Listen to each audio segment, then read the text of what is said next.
okay. Do you have enough raw sugars over there? I mean, listen. This was. Look at all that shit. It's not. It's not what it looks like. It's not an issue. It's not an issue. You never know. I've got them before where they give them to me and they don't put any fucking sugar in them. Matt's got raw sugar running through his veins right now. I'm almost done with this one and I'll finish that one. I mean, I got to be up. I woke up at 4 o'clock in the morning. I ran 5.5 miles. I'm dead, bro. I'm working all day long. I drive all the way over here. It's like $40 worth of gas. I drive a piece of shit vehicle. Yeah. I had to put more oil in my car the other day. I'm putting a quart of oil a month in that thing. Anyways, what are we going to do today? So we had the great idea. Actually, you know what? I'm going to give this kid a shout out. You had a great idea. This is a great idea. This wasn't actually my idea. No? I'm going to admit that this wasn't my idea. Huge shout out to this dude on Instagram, Jack McHugh. All right. Dude DM'd me and said, hey, Danny, was watching the channel, had an idea for content with Matt Cox. Nice. We thought about doing commentary while you guys watch his American Greed episode. Would be great content. Great fucking idea. And here we are 2 days later, we're doing it. All right, I'm in the middle of doing a podcast. Let me call you back, period. Also, I'm looking for the second porn star's name, period. You're such a big shot now. You just you talk to text in the middle of the podcast. You're getting flown. You just got flown to Houston to do a podcast for Valuetainment. How did that go? I think I should clarify that statement. That sounds. I'm working on a story. It's a porn star chick. There's a porn star in the story. Oh, okay. That's what the text message was about. Yes, that was the text message. This is a writer guy that I work with. So. Okay, cool. So. Yeah, I got it. Okay, so. How was your trip to Houston? You did a huge podcast out there.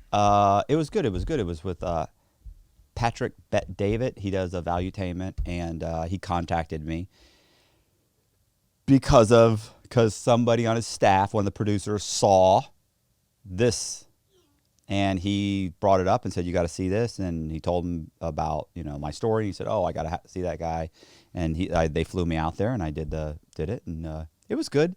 The problem with it was. The guy he actually interviews you.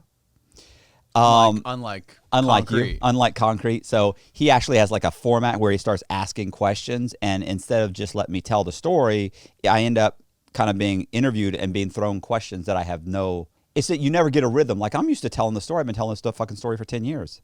So I'm used to just telling the story. I sit down, they go, "So what happened, bro?" And I go, "Okay, here's what happened." Boom, boom, boom, boom, boom. So I have the whole thing laid out. Mm-hmm. What's hard when somebody says, "So when'd you get in the mortgage industry?" "Oh, okay. What are your parents like?" "Oh, okay. Well, what happened?" You're like, "Fuck, I'm all over the place." I'm like, I got no rhythm here, so I don't feel like shit out of that. I don't feel like I did a good job. They edit the shit out of it. They produce the fuck out of that thing. They add all kinds of music. Yeah, they do B-roll a good job. Yeah, it's great. It's super entertaining. Yeah, I mean, he's got a fucking huge stat. Like when I walked in, it's not Danny in the back room of a buddy's place. I mean, it's a fucking production, bro. He's got fucking cameras. He's got two camera guys. He's got a producer. He's got fucking assistants. There's like 5 guys in the room. You're dealing with big shots now.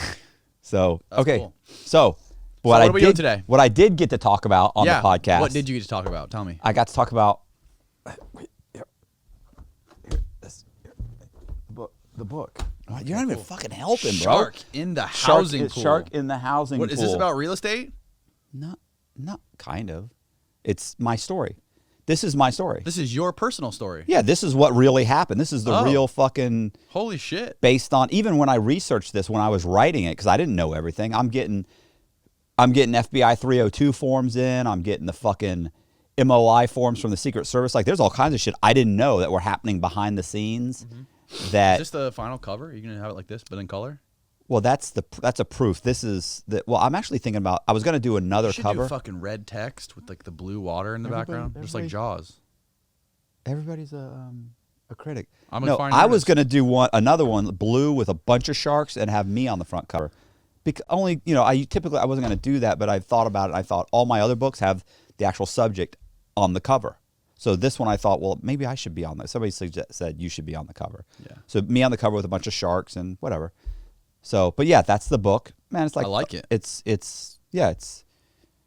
good stuff, man. It's people are gonna love this one because everyone loves your story. I think the most. Listen, everybody. Here's what the thing is. Everybody in the comments are like, I'm so glad you're turning a new leaf and you're staying out of trouble and you're doing the right thing. Buy a fucking book. Yeah. If you want to help me, I've even had people say, man, I wish I could contribute. Well, you can. I have a Patreon account, actually. Yeah, I created Matt a fucking Patreon account. You should go donate money to it and go buy his shit on Amazon. So this is, so I have a book. Buy the fucking book, bro. Buy it. You got more than one. You got plenty. Man, it's Amazon. It's great. It'll be at your house in like 3 days. So that's the book. And this is what actually happened. Bro, and I'm even hard on myself in it. I mean, I say exactly just what happened. This is what happened. This is how it happened. The whole thing. Unlike American Greed. Which we are about to watch. Yeah. Thanks for the introduction. It's about 90% true. Actually, maybe 95. It's a little skewed here and there. But yeah, it's pretty accurate. But there's some fucked up shit. You were locked up the first time you saw this, right? No. Where were you? It came out. They came to me. This was part of the reason I got a reduction, was just to do the interview with American Greed. They came to me, sent me a letter, sent my lawyer a letter, sent the U.S. attorney a letter, said, we're doing this story. We'd like to talk to Cox. I called my lawyer. My lawyer said, I got the letter.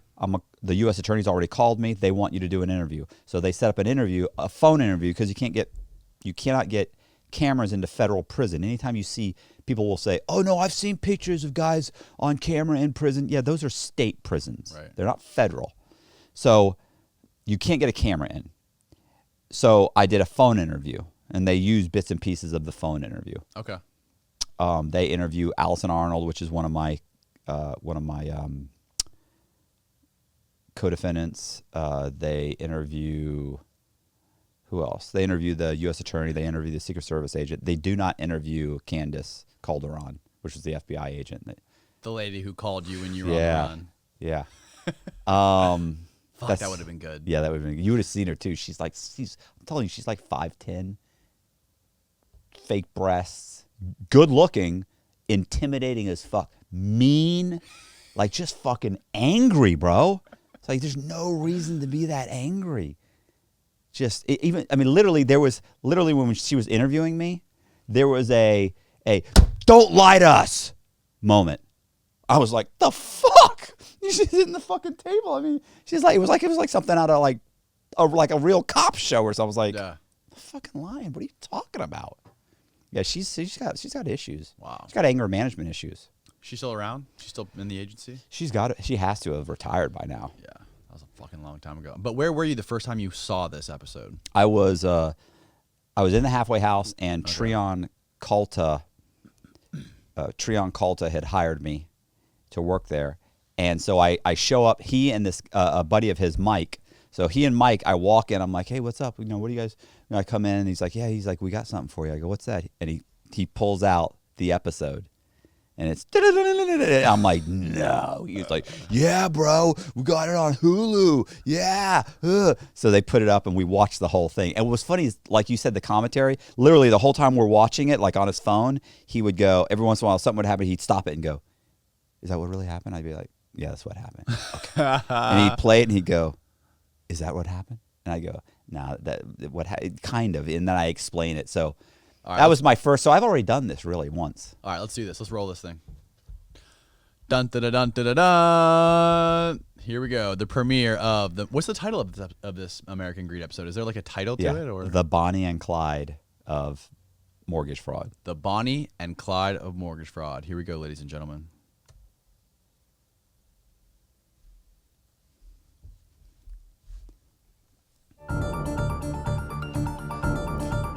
Are you gonna put it up? In this episode of American Greed, he had millions and millions and millions and millions and more millions. Matt Cox and Rebecca Hawk. Matt says, I got to get out of here. I got to leave. You want to come? The Bonnie and Clyde of mortgage fraud. His plan was to get as much as he can. Look at you, dude. Look at that hairline. I know, that's it's rough. You look Hispanic. I was tan. And go somewhere else and do it. That's Allison. Yeah, at that point, I really did. I thought, they'll never catch me.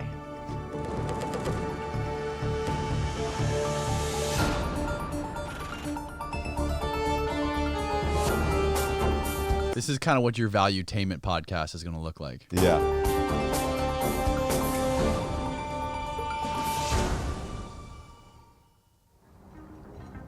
In Tampa, Florida, a young man named Matt Cox is making a killing in real estate. He has fast cars, lots of cash, and there's always a pretty woman at his side. Part of his character was like this mystery man, like this mysterious, like, who is he? Allison Arnold is new to Tampa. So who is Allison Arnold again? Allison Arnold was a mortgage broker that was working for another mortgage company, and the guy that owned the mortgage company, his name is Eddie Stralis. Eddie owned a mortgage company called Tampa Heights Mortgage, and she was working there. Well, Eddie called me up one day. He's like, "Look, she's a mortgage broker. She's got this loan. We can't get it closed. Yeah. I don't know what to do. Can you talk to her?" So I go in and I look at the thing, and I remember the comparable sales were too far away, and there were no comparable sales that justified the sales price in the area. And I was like, "Look, they're going 3.5 miles away." And she was like, "Yeah, that's what they said." And I was like, "Look, everything's good in it, but the appraisal's fucked up. You need to." And she's like, "Well, what do I do?" I said, "Well, give me the file, and I'll close it." And she's like, "Well, what do I get?" And I was like, "Well, I'll give you $500." She's like, "What do you, $500?" I was like, "You can't close it. You can't close the loan. It's done. He's got a real estate commission off it. These people want to buy the house. Give me the file. You're good. Thanks. I appreciate it. $500. That's what you get for a referral fee." And she's like, I really need the money. And look, you saw her. Look at her. I'm a sucker. I mean, fuck, she's adorable. So, which, it's wrong to, judge her on that because she was also a very smart person. Single mother, which we know I like. To Tampa, asshole. She's recently divorced, struggling to raise a young son. Allison meets Matt Cox in the spring of 2003 and quickly begins to fall for him. He had a nice place. He had really nice furniture. He was just really well connected. His friends were all young and successful. I thought the mortgage business was it. Matt Cox is a mortgage broker, real estate rehabber, and overall Renaissance man. He's a talented artist who paints elaborate murals in all his properties. Forgot about that. And he's obsessed Wow, with you painted stories that? about Yeah. con men. Well, that's actually an artist by the name of Tamara de la Peck, and she's one of my favorite artists. And I would make collages of her artwork because the place I bought was built in like 1901, and she was circa, I'd say, 1920s, which was the Art Deco. So it was close. It's a different style, but whatever. It was close. It was so I made collages and I paint them and they were cool. But the Allison thing, I was gonna say, what ended up happening was I ended up splitting. I think I split the commission with her. So, okay. But I ended up closing the loan that she couldn't close. Okay. And so she ended up coming to work for me because she was like, "Look, I can't. I couldn't close this thing here. Got it. You handed it. You guys closed it like that." And I said, "Look, come work for me." I talk about all that in this book. He loved going to the movie theater, and we would go and see movies like the one that I fell in love with that we saw was The Italian Job. To us. And he just loved that movie. He's like, "Oh, look at them, and they got away with it." He loved when people got away with it. Don't break my heart. You told me you were through. After this, I am, I swear to you. Like his heroes in the movies, Matt Cox dreams of doing one big score and then going legit. Here's the plan. He'll assume fake identities, take out multiple mortgage loans. How did they get those ID cards? I was just thinking that because I've only seen this once. I might have. Did they make those? No. Those right there, I think those are the actual ones. I think the Secret Service probably gave them to them. I mean, the Secret Service is interviewed. I'm sure they gave full cooperation. The U.S. Attorney's Office was interviewing him. They wanted this episode. Multiple mortgage loans on properties he doesn't own and pocket the money.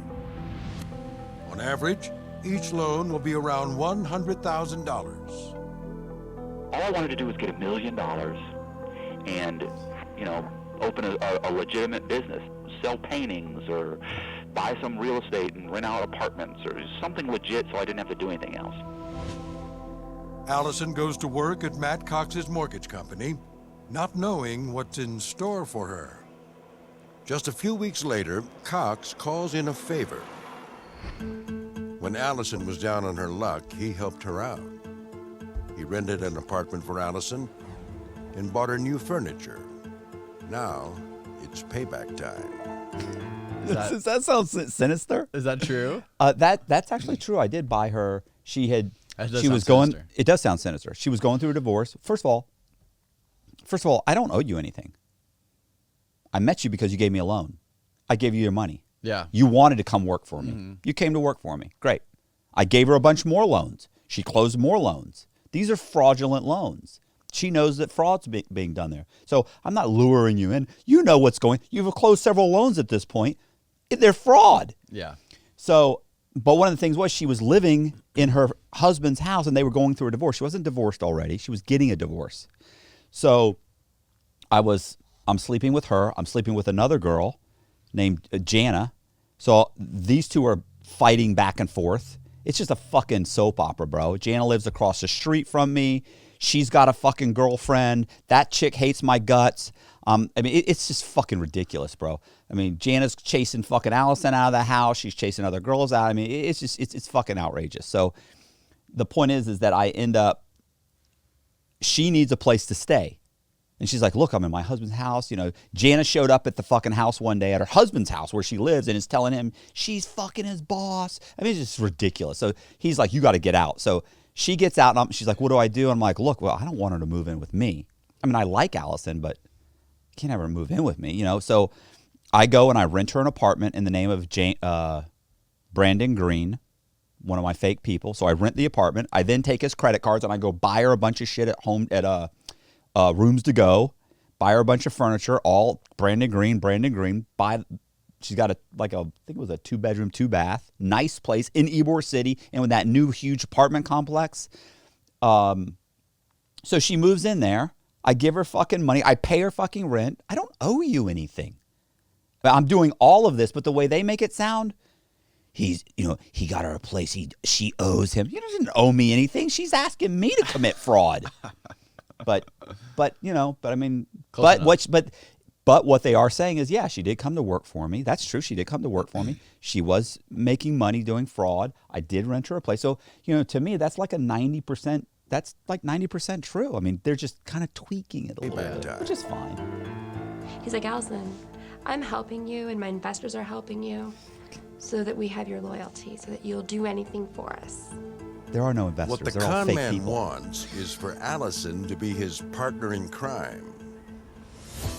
He wants her to assume a fake identity and apply for a mortgage loan. Not Absolutely once or true. twice, but 7 times, with 7 different banks. He's already stolen an identity for her, the name Rosita Perez, a real person who supposedly crossed a friend of his. The funny thing is look at me. I've got bluish green eyes. I had blonde hair at the time, pale skin, and I was portraying to be Rosita Perez. The bankers, the closer for the title company, they're like, how'd you get this name?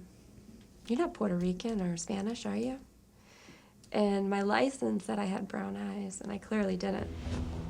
Maybe Allison looks too innocent to pull off a con. Whatever the reason, the first time she tries it, she's successful. She walks away from the bank with a check for $117,000. What was that about? Yeah, she and I went and we found a house. We rented the house. She rented the house. And I went with her. We walk in the house. She likes it. The guy comes in, the investor that owns the house, comes in, meets her. She signs the lease. She gives him some money. She rents the house. I go to public records. I take the deed that's in the house from his name and I put it into her name, Rosita Perez's name. And we satisfy the loan that he had on the house. So now she owns the house. Rosita Perez owns the house free and clear.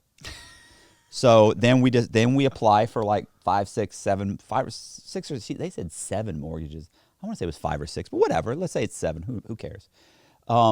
She applies for the loans. We schedule a bunch of loans where over the next 2 or 3 days, she's going to close on like $1 million worth, almost $1 million worth of loans. Maybe 700. On this dude's house. On this guy's house. Okay. Well, I mean, Okay. I feel bad about that. Yeah. What am I supposed to say? I mean, that's what it was. I mean, he's going to be fine. Yeah, he's going to be fine. He eventually, the title insurance companies will pay it back, pay it off. That's what always happens. There's a choice for that. Yeah. No one feels bad for the insurance companies. Anyway, okay. This is surveillance footage of Allison trying to deposit the check. I was the girl that went to the bank, and I gave the check to the teller. I would say, okay, deposit this into my account, and then I would go slowly to pull the money out week after week. Supposedly. We never got that far. No. The check wouldn't clear the bank because the driver's license was fake. Yeah. You know what happened? Allison you know what really happened there? Okay, so here's what really happened. 03. So here's what really happened. What really happened was the girl, and I'm not going to say the girl's name, which was a mortgage broker that worked for me. Mm-hmm. Why wouldn't you want to say her name? Well, because she's currently works at a bank. Oh, okay. She had a friend, a girl that she says fucked her over. Like, oh, she tore up she was living in her house. She tore up my furniture. She cost me $10,000. You know, if you want to use her information, I want to get her fucked up. Fuck her. You know, do something. You know, this chick's committing fraud on a daily basis at the mortgage company too, by the way. So she's like, can you do? I'm like, I don't want to do anything. I don't want to steal anybody's identity. I'm making the fake people. But she keeps pushing. Allison's pushing. So I use her because she had like 750 credit scores. So I was like, okay. So I said, yeah, but this chick is from New York. Does she have a driver's license down here? She goes, no, she just moved here a few months ago. She hasn't even opened a bank account, nothing. So she doesn't have a driver's license issued in Florida. I can go and make you one that hasn't been placed with anybody yet or assigned to anybody. And then I can go and I could open up a bank account. I'd been doing it. All my fake people are opening up bank accounts using fake driver's license numbers. So I can make one for her, and it will be fine. So we put it on the license. Allison goes and opens up a bank account, and the bank account it gets flagged because turns out that the girl had gotten a driver's license, which I didn't know about because I was told she didn't have one. So she did get a driver's license in Florida. She did have one assigned. Fuck. So when she walked in, she gave her a different number. It wasn't the same number that showed up in check systems. They said, boom, there's this fraud. Something's wrong. So she wasn't able to open the bank account. But that's not even the main issue. The main issue was that she went to one title company, closed the title, got the money. The next closing she went to, the woman at the title company looked at her license and went, this doesn't look like you. It was her. It was her license. It was her picture. I had her dye her hair black and curl it and go in and get a DMV photo and do the whole thing. It was really her picture. Wow. But a couple days before the closing, she dyed her hair blonde. And we were like, what the fuck are you doing? And she's like, no, it's still my picture. And we're like, you're Rosita Perez. You're a Spanish chick. At the very least, you can, you can say that you were married, but you still, why change? Your hair's black in the picture. And so she's like, it's not a big deal. I mean, what's the problem? Oh my God, you're overreacting. So she goes in, boom, second closing, the woman at the title company's like, something doesn't make sense. Has her sign all the documents, but won't give her the check. Wow. So that's what really happened was then she goes in the bank. She can't open the bank account. Then she gives the check to a buddy of mine who's running a similar scam in Orlando, and it's been flagged. So now it's been flagged. Okay. That's what really happens. They streamline it. Okay. Banks, but none will take it. Though this scheme is foiled, Cox hasn't given up the dream of doing one big score and living the rest of his days on a beach in the Caribbean. Is that true? Did you have like a certain amount of money in your head? Like, I'm just going to hit one big lick and then I'm moving to the Caribbean. Is that true? No, not really. And when I mean, and I say that in here, I just said $1 million. I just want to get like $1 million. And I mean, I may have said that, and I did want to get some money. You know, I wanted. I don't quit. I don't think I had $1 million because there were multiple times we had $1 million. Okay, yeah, that's what I thought. You know what I'm saying? So it doesn't. But a lot of times you have to understand too. If we had $5 million or $3 million out, well, if we own $4 million in fucking mortgages or $4 million in real estate. You see what I'm saying? It's like you never really have that money in cash. It's always eat equity. Right. Matt was the most greedy person out there. And what he wanted was money, money, money, money. He didn't care who he hurt, who he stepped on, or what he had to do in order to get it. Nice. So listen, Matt I'll tell you right Coxon. now. So I was watching this when I was with Treon and Mike at the gym. She said that, I'd been talking to Allison in the halfway house, right, the whole time. So I picked up the phone and I called her right then, and I went, Matt is the greediest person I've ever met in my entire life. And she goes, you don't understand. They interviewed me for hours. They chopped it up. It's not like that. It's not like, well, that's what you said. And she's like, I was trying to get my sentence reduced. You don't understand. I was fucking laughing. I was like, I don't care. It's fine. Oh my God. It was funny though. Cox and Allison break up, and Cox goes looking for another woman to play Bonnie to his Clyde. He's very, charming. In the beginning, he told me how much he cared about me and loved me and with us to get a place together. Rebecca Hawk is another single mom who's fallen under the spell of Matt Another Cox. single mom. Her story does not have a happy ending, but it begins with promise. All of his friends had brand new cars, gorgeous homes. I mean, and I'm thinking, how the heck I'm barely making it. Sure, I'm a single mom, but. Well, I have a quote. Matt Cox is an unlikely ladies' man. He's diminutive. Diminutive? About 5'6". How about those jeans? It's just mean. Wait, bro, it was fucking 2000. I like it was those. 2000. Are those Jinkos? 2003. It's 2003. Fucker. So look, the guy that we stole the house. Remember, we got the house from. Here's a quote from him in the book, because at the beginning of each chapter, here's a quote I put. And his name was Steven Jackson, real estate investor. He put, "It's almost impossible to stop them when they're this talented and smart as these people." Wow. So I have a bunch of quotes from just different things that people have said throughout the whole thing. But I remember I had a quote from him. It's a good quote. Yeah. But what he lacks in height, he makes up for in street smarts. He was very persuasive as far as how he handled things I like and that talked part. to You need to people bring that part and back. got things I needed taken the care part, of. Danny. And he was in charge of a lot. So I liked that. I liked that he could, the way he handled things. Matt Cox grew up in Tampa. He showed an early... Whoa! Look at that. How old were you there? 17. Jesus. Studied art in college. In an exclusive phone interview with American Greed, Cox says he always knew art was no way to get rich quick. I mean, I never expected to be an artist because I just didn't think I was ever going to be good enough or make enough money as an artist to survive. His real talent is the art of the con and the knack for finding the perfect sidekick. They were single mothers, B-roll. divorced. They had money problems. They met him by and large on online dating services, where he came across as this sort of smart, well-to-do mortgage broker, who's artistic. And Who is this guy? This is Jeff Testerman. He wrote 34, 35 articles on me for the St. Petersburg Times. He's kind of like the guy that broke the story. Oh, really? Yeah. really has a great sense of humor and drives a nice car. I think that the women, while vulnerable, wanted a piece of the pie as well. He could tell that I was, someone that wouldn't tell on him, and, he could. But in the meantime, he's offering me all this money and saying he wants to take care of my son and I, send Bryce to a private school. And I'm thinking, okay. I knew her about a month. Finally, I met someone that I knew her about wants to take care of my son and I, and I is don't want to take capable care of of your doing son. it.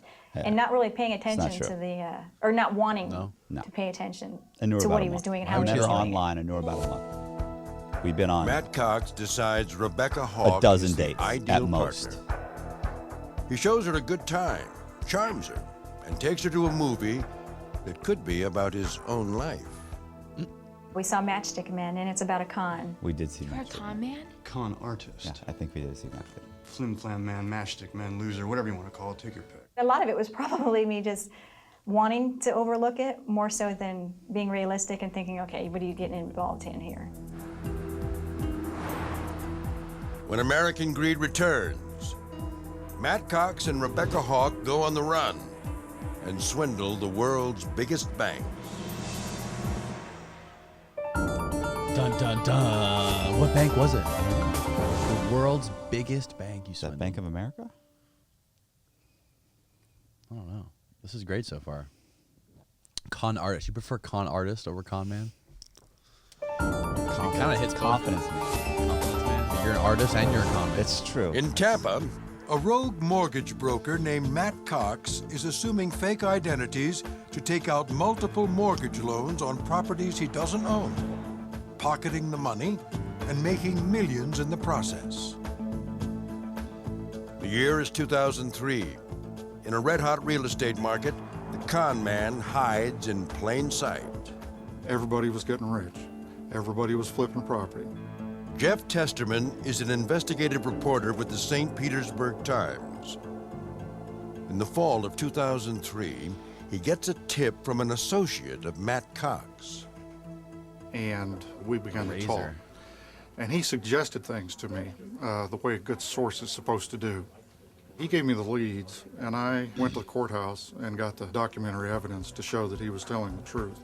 Testerman's source says that Matt Cox, the artist, is using a palette of fake names. I called them color-coded aliases. Charles White, James Red, Brandon Green. Matt Cox had a sense of humor about these things. Cox uses the aliases to create Reservoir Dogs? Reservoir Dogs. I had William Blue. I had Lee Black. I had Michael White. I had Brandon Green, James Red, David Silver. We had a bunch of them. That's where you got it from. Yeah. That's great. Yeah, remember I told you the guys were the guy had to. The way I was doing, because the people don't exist, so who's going into the closing? Right. So, the title companies because of the mortgage company, and we were doing so many mortgages, you could go to a title company if you were the broker, and you could say, "Look, my guy's at work. Can I bring him the title stuff, the title policy, or sorry, can I bring the closing documents to his work and let him sign them?" And they're like, I'm supposed to be there to notarize it. And they, but if you're closing a bunch of loans with this title company, what are they going to say? It's like, hey man, what's the big deal? We closed fucking 10 loans here last month, 20, and they're like, all right. They'd give it to me. So they'd give me the package and I'd have Lee Black sign the documents. I'd go sit in the parking lot and sign the fucking documents. And then they'd say, make sure you get a copy of the driver's license. No problem. I'd have a copy of the driver's license. I'd put it down. I'd go back in and I'd hand it to them. They'd go, thanks, Matt. And then they'd notarize their signature. The guy was never there. They'd hand me all the checks and I'd leave. So I've got all the checks. They've got a closing package. The lender has a closing package. I make 3 or 4 payments, 5, 6 payments, and then I let the place go into foreclosure. So what ended up happening one time, so I never went to a closing. I only ended up going to one closing at Sun Trust. I borrowed $250,000 and I went in as James Red. But I think it was James Red. Anyway, one time we were doing closings and somehow or another, the title agent figured out that something wasn't right. Like somebody told her. I'm almost positive someone did tell her. Somebody told her, look, these loans that you're closing, these people don't exist. Because suddenly she called the mortgage broker and she said, listen, this guy James Red, the next closing he has to show up. Well, when I made these fake driver's licenses, I needed a photo. So I would go online to Hillsborough County's arrest records and I would just get a photo. Well, for James Red, I was using the photo of a guy named Eric Tamargo, a guy that used to trim lots for us. Like he'd trim the trees and clean the yards and everything and haul away garbage. Or if I bought a piece of shit house for $40,000, he'd clean up the yard and take the stuff away. So I had gone online one day and I found his picture. I was like, fuck. So I used his picture for James Red, put it in there. Not thinking anything, just more of a joke. Yeah. Because a lot of the guys were people I knew because I thought, maybe if I need the guy, I need to know the guy. I don't know. Just felt like you get in a pickle. I could at least go to him and maybe try and get him to act as the person or something. I wasn't sure. So anyway, what happens is this chick, Mary, at the title company calls up and says, look, James Red has to show up at the next closing. She knows something's wrong. So fine. So the broker calls me and tells me that. And I'm like, okay, well, he's got to show up then. And she goes, well, how's he going to show up? He's a mugshot on the Hillsborough County website. And I was like, well, I'm going to fucking go. I got to track the guy down. I'll get him to show up. And she goes, fuck. So I call up Eric, and Eric comes in. And I say, hey, Eric, what's up? And he sits down. He goes, hey, man, what's going on? I said, look, I need to tell you something. You know all these houses that we've been flipping? We've been buying, and you think, yeah, I know. I said, okay, let me tell you what we're doing, what's really happening. And I explained it to him. We're buying the houses for 40. We're recording them at 200. We're borrowing 160. We're fucking walking away with a chunk of cash. We're reinvesting the money. That's what we're doing. Fake people. He's like, fuck. He goes, that's fucking, man, that's something else, bro. That's amazing. He wasn't pissed that you were using his identity? He didn't know yet. Oh. I was using his picture, not his identity. Picture, right. So he sat there, he's like, man, he goes, so why are you telling me, bro? I said, well, because this woman found out something's wrong, and she's saying that this guy, James Red, has to show up. He goes, fuck, bro. He goes, who are you going to get to show up? I go, well, I was thinking you. And he goes, oh, fuck, bro. He goes, that's a big favor. That's a big favor. And I go, I mean, it is a big favor, Eric. I said, he goes, man, I don't know. And I said, and he goes, well, wait a minute. I can't show up anyway, bro. He goes, you said you're using some scumbag's fucking picture off the fucking Hillsborough County website. And I went, that is true. I said, the problem is, Eric, I said, I've been using your picture from when you beat up your wife a couple of years ago. Remember? You fucking slapped her around a little bit. And I said, you got arrested. I said, I use your, he goes, motherfucker. He jumps up and he's ready to fucking swing. This dude would beat the brakes off me, by the way. He's not a fucking guy to fuck with. He's like a street tough guy. And I'm like, I'm like, hey, Eric, listen. I said, listen. The only reason I use your picture, is because I knew if it came to this, you were the only person I knew that would have the balls to pull this off. I mean, I fucking said it with a straight face, too. Silver tongue. Oh, yeah. He looked at me. He goes, yeah, that's true, bro. That's true. I mean, I was like, and he goes, well, I ain't doing it for free. Christ. He goes, I'm not doing it for free. I said, no, of course not, bro. I mean, obviously, I'll pay you. So, well, what do you want? And he goes, and I remember thinking, if he asked for like more than like 10, 15 grand, I'll fucking change title companies and I'll go in myself. Like, I didn't want to go in myself. I'm already on federal probation. Mm-hmm. So I was like, I'll just go in my fucking self. I'll have to redo the ID. I'll do this. And he sat there and I go, so what do you want, man? What do you want? I'm thinking, if he asks for more than 10 or 15, and he goes, I want $500. And I went, say no more. $500? Jesus God Almighty, Eric, are you serious? $500? It's 5 minutes. It's gonna be fun. So I argued with him like it's a big deal. He's like, no, man, I ain't doing it for. I was like, all right, bro. All right, but I'm not giving you the money till you sign. No, of course, I'll sign first. Sure, no problem. I know you're good for it. Great. We go into the fucking title company. I make him a fake ID. He walks in.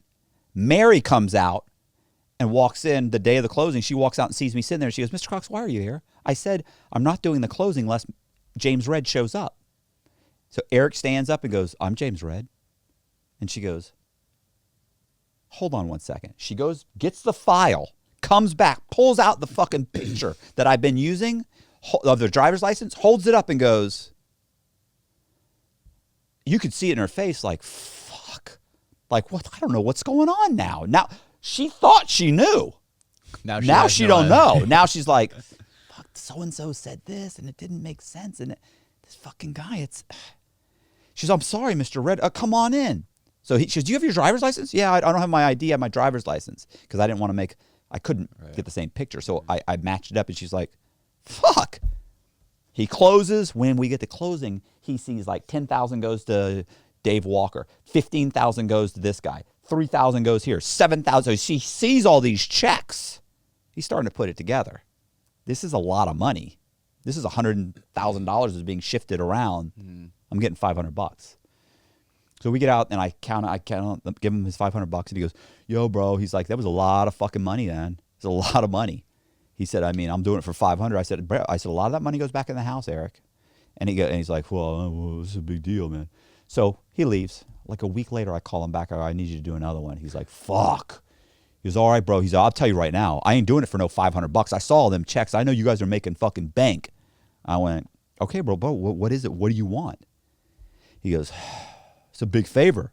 I get in a lot of trouble. I said, I know you could, bro. I know you could. What do you want? He goes, I want $1,000.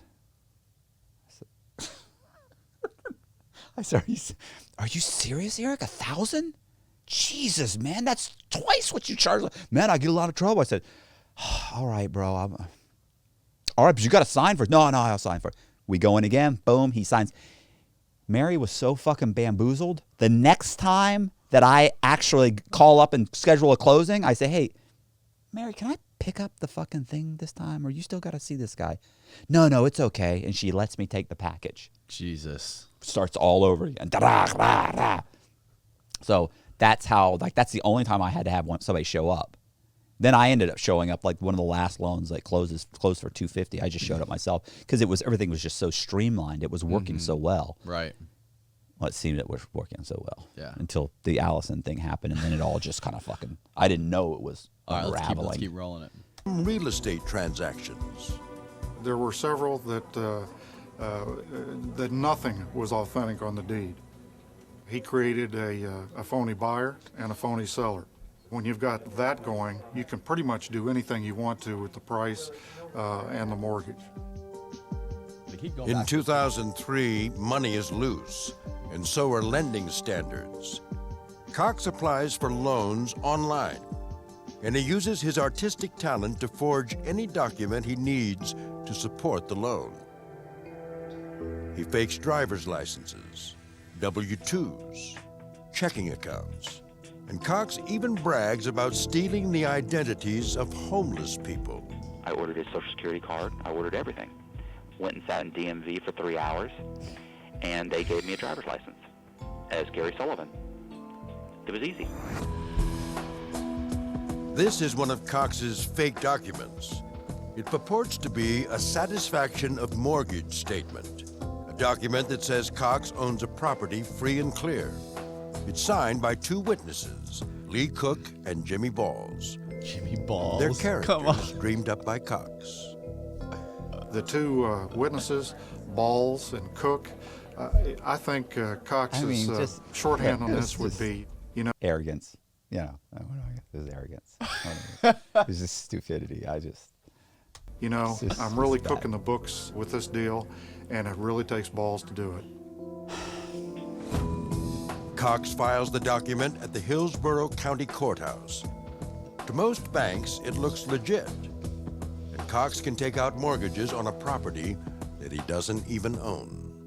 The person that's living in the property is still making the payments, so it's not drawing any kind of red flag or anything. So that's what he would do. And you just get someone that's working at the courthouse, they're not paying attention, and you have the satisfaction sent back to you, and it shows that you own it. By the end of 2003, Cox has done 90 fraudulent real estate deals. 90. Totaling almost $4 million. By the end of 2003, you had done that much? The end number was, the number is always shifting. They said it's like 109 transactions is what the FBI said that I did. And they said I borrowed $11.5 million. Now he's saying, what do you say, $4 million? Mm-hmm. Oh. But at the St. Petersburg Times, Jeff Testerman is about to go to print with a major expose of Cox's scheme. Cox catches wind that he's about to be front page news. And Matt knew that if this came out, it was all going to come down on him. I remember thinking if I ever got in trouble and had to run, I would do that. I would take a bunch of money and run. Matt says, I got to get out of here. I got to leave. You want to come? Rebecca Hawk has known Matt Cox for just 6 weeks. Incredibly, she puts her 13-year-old son Bryce on a plane to her mom's house, says goodbye to him and hello to life as a fugitive. It was so hard, and I was crying hysterically. And Bryce is like, Mom, you'll see me in 2 weeks.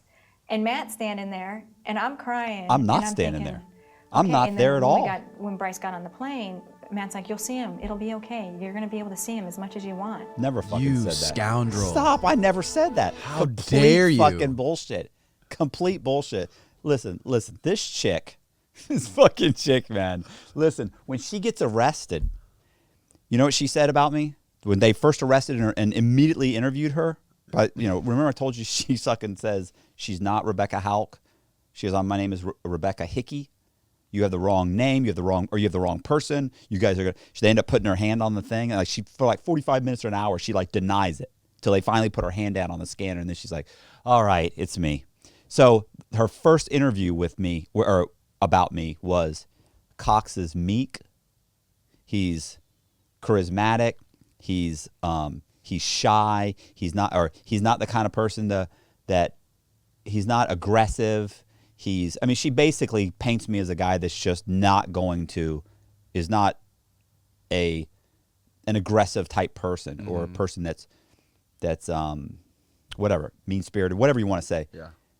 Then she gets this lawyer with the Johnny Cochran law firm. Oh shit, really? And it becomes, he's abusive, he's manipulative, he forced me to leave my son, he forced me to get a boob job, he forced me to... Are you out of your fucking mind? I knew you a month. We had a date on like a fucking Thursday night or a Friday night. I'm throwing my shit. This is when I find out that the police are... that I'm going to be arrested by the FBI within the next few days. I'm throwing my stuff into duffel bags. She's been calling me all day about our date. I'm not answering. She walks in my apartment or my house as I'm throwing shit in. I'm like, "Hey, what's up?" And she's like, "You're not returning calls. What are you doing?" And I was like, "Fuck, we got a date." I was like, "Listen, bad news. FBI's coming to arrest me. I'm out of here." And she says, "Wait, what are you doing? You can't leave. I love you. I want to come with you." We have this whole argument about her son. I'm like, "What are you talking about? You got a fucking kid. You can't fucking, I'm leaving. I'm going on the run. Right. You can't come with me." And she's like, "No, you don't understand. He's going back. He was going back to live with his father." He basically lived with his father most of his life. She brought him from Vegas, brought him with her. She brought him with her, yeah, from Vegas. He'd been picked up twice for like being out after, like snuck out of her house after curfew. He got caught smoking pot. He was failing all of his grades. She's like, "I can't handle him. He's too much. I'm sending him back to live with his father anyway." She's like, she's like, "Look, he's going anyway, back with his father." And I said, "Look, you don't understand." I said, "You're not going to see this fucking kid again." I said, "Even if you see him, it'll be for a couple hours and it'll be random if you see him at all." And she's like, "I don't care. I want the money. If I can see him every once in a while, that's fine. At least I can give him some money. At least, so she's just fucking begging to come with me. She follows me around for 2 or 3 days, won't leave me alone. And looking back on it, the truth is, I could have just fucking left her, but she was like really worried about it, really on me. And the truth of the matter, it was a major mistake to let her come with me. But at the moment, I was terrified. And I was leaving everybody I knew and everything I knew behind. And that's a huge fucking step to make. For sure. And so, I finally, just towards like the last day, I said, "Okay, look, you can come with me." And looking back on it, it's like, I should have done this. I should have, you could always 20/20 hindsight, it was just a major mistake bringing her with me. Major fucking mistake. And I really should have just left her, and for more than the reasons that she ended up just being this bipolar maniac. Other than just that, it was also because of her son. I should have made the decision for her. But the truth is, I'm going off on the run. I'm terrified, but I didn't have to be alone. And that's a big thing about going off. You're leaving everybody behind and everything you know behind, and you're alone. Yeah. So it's like, it would be easier with her there. And so I said, "All right, you can come." But I certainly didn't convince her to come or try and get her to come or ask her to come or ask her to leave her kids, because then it turned into, he's abusive, he's manipulative, he made me get a boob job. I mean, are you out of your fucking mind? I'm not even a boob guy. Sure, boobs were fine. It's just, and then they focus in on the whole single mother. They don't mention Jana. Jana wasn't single. I mean, she didn't have any kids. You know, I dated tons of women that didn't have any kids. They always see. You gotta practically cut this out because I get so fucking angry about the whole fucking thing. It just irritates. Damn Johnny Cochran law firm. I mean, you know what's so funny is that normally I'm very poised about the whole thing. Like, you know, it was my fault and I'm apologetic and I do the whole thing. But this, it's like being just blatantly lied about. It just infuriates me. And it just, you know, and what's so funny is that, you know, I've talked to her since I've been out, right? You know, and she's like, so like, how did that conversation go? It actually, she ended up meeting some guy in the halfway house. They got married. She's got another kid. She's very nice. She's a nice person. Like now, and even she says, I'm like, you were a fucking maniac. And she's like, I was going through something, okay? She's like, it was a bad time for me. She goes, I'm much better now. I'm like, I said, I even told her, look, and we were talking about she told me did I tell you this? She told me her lawyer showed up drunk for her at her sentencing. Oh, really? Yeah. She said, you know, and Gail McKenzie and she's talking, you know, the U.S. attorney, she fucking said this, and everybody was pushing me to say this and say that and Matt. She goes, you understand, I was trying to get my sentence reduced. I said, no, I understand. I said, but you know, the problem is now I have to live with it. I said, so she goes, well, I'm sorry, I wish I could do something. If I could do something, I would. I go, you could go on the podcast with me. I said, you could go on a podcast with me and say what really happened. She goes, oh, no. She goes, I can't do that. Why? She said, because I've been telling my mother and my husband the story, she said, for the last 12 years or 10 years. She goes, no, I can't change now. Well, hopefully he doesn't see this podcast. So, and I told her, listen, I haven't asked her once, bro. I've asked her like 5 fucking times. I'm like, I'm telling you, then tell your husband, go to your husband. You have a good relationship. She says, oh my God, he's the best. He's amazing. He's a great guy. He's great. He's a great guy. Then he'll understand the situation you were in and you just ran with it because you didn't want to own up to the fact that you made some bad fucking decisions. So say, look, the guy's out now and I want to clear the air and I'll feel so much better about myself. I'll feel better about the situation. I want to do the right thing. She goes, no. She ain't coming clean. She goes, I'm not going to do that. She said, look, I can't do that. I said, okay. I said, well, I said, you understand? I said, at some point, if somebody asks me, I'm going to fucking say it. She goes, no, I understand, but she's never going to meet you.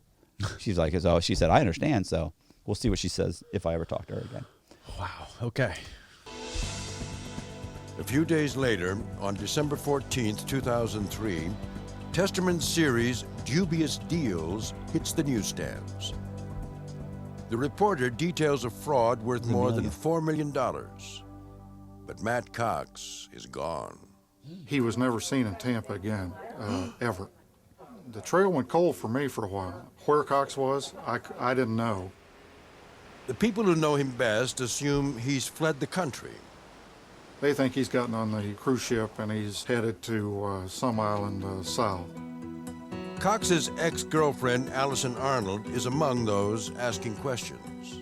I always wondered, you know, what happened to them? Where are they? Allison has not been caught for her role. Where did they get those photos of you? Those photos of you wearing like the Superman shirt and sitting at the computer? Assuming that, well, I know the one chick next to me was that on your MySpace or something? MySpace. Was that not around in 03? I don't even think that MySpace was around. I mean, was it? When was MySpace around? I don't know. I know this chick I met named. When was MySpace started? It's 2003. 2003? Yeah, launched in 2003. Well, I wasn't on it. Oh, okay.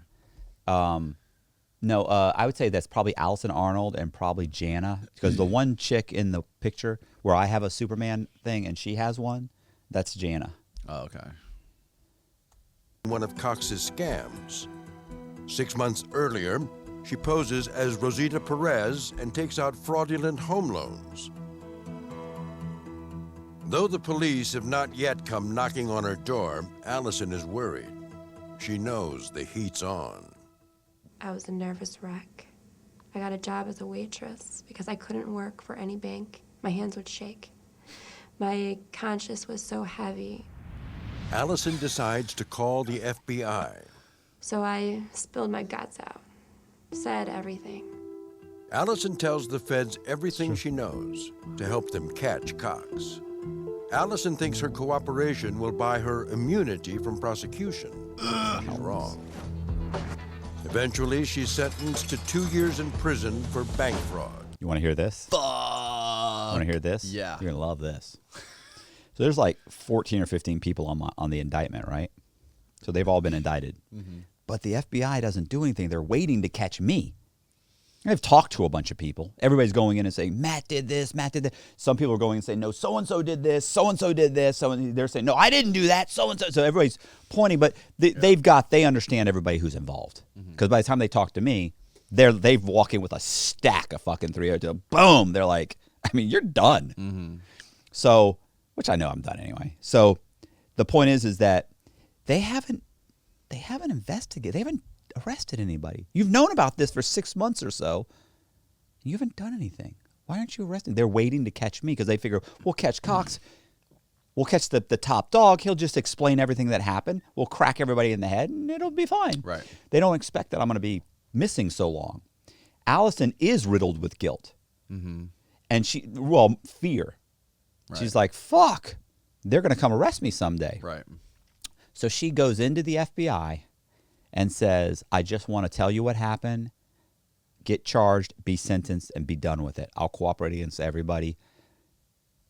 She initially, when she talked to him, she is thinking, I won't go to jail. I'll do probation at the most. Yeah. And I'll cooperate.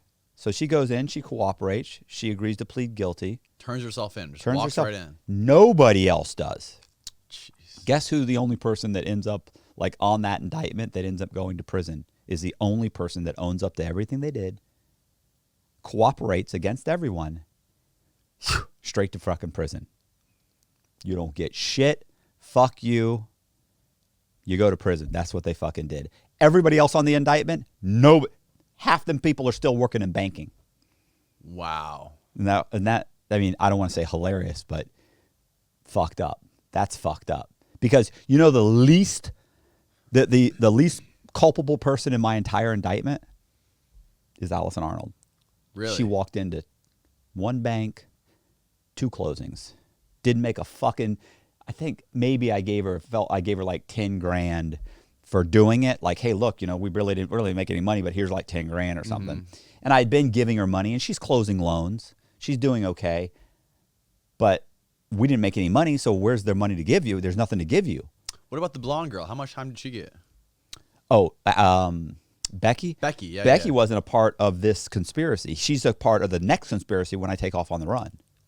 Oh. So she's not even on my indictment. Oh, shit. Okay. Right. The only other person that goes to jail is Eric Tamargo, but he goes to jail not because of the indictment. He goes to jail because he's already on federal probation and he fails a fucking piss test. And because he's on this other indictment, they go ahead and they violate his probation and give him like 30 months or something. He goes to Coleman, he does the drug program. So, I mean, she's the only one on the indictment that goes to prison for the indictment. He goes to one on a violation.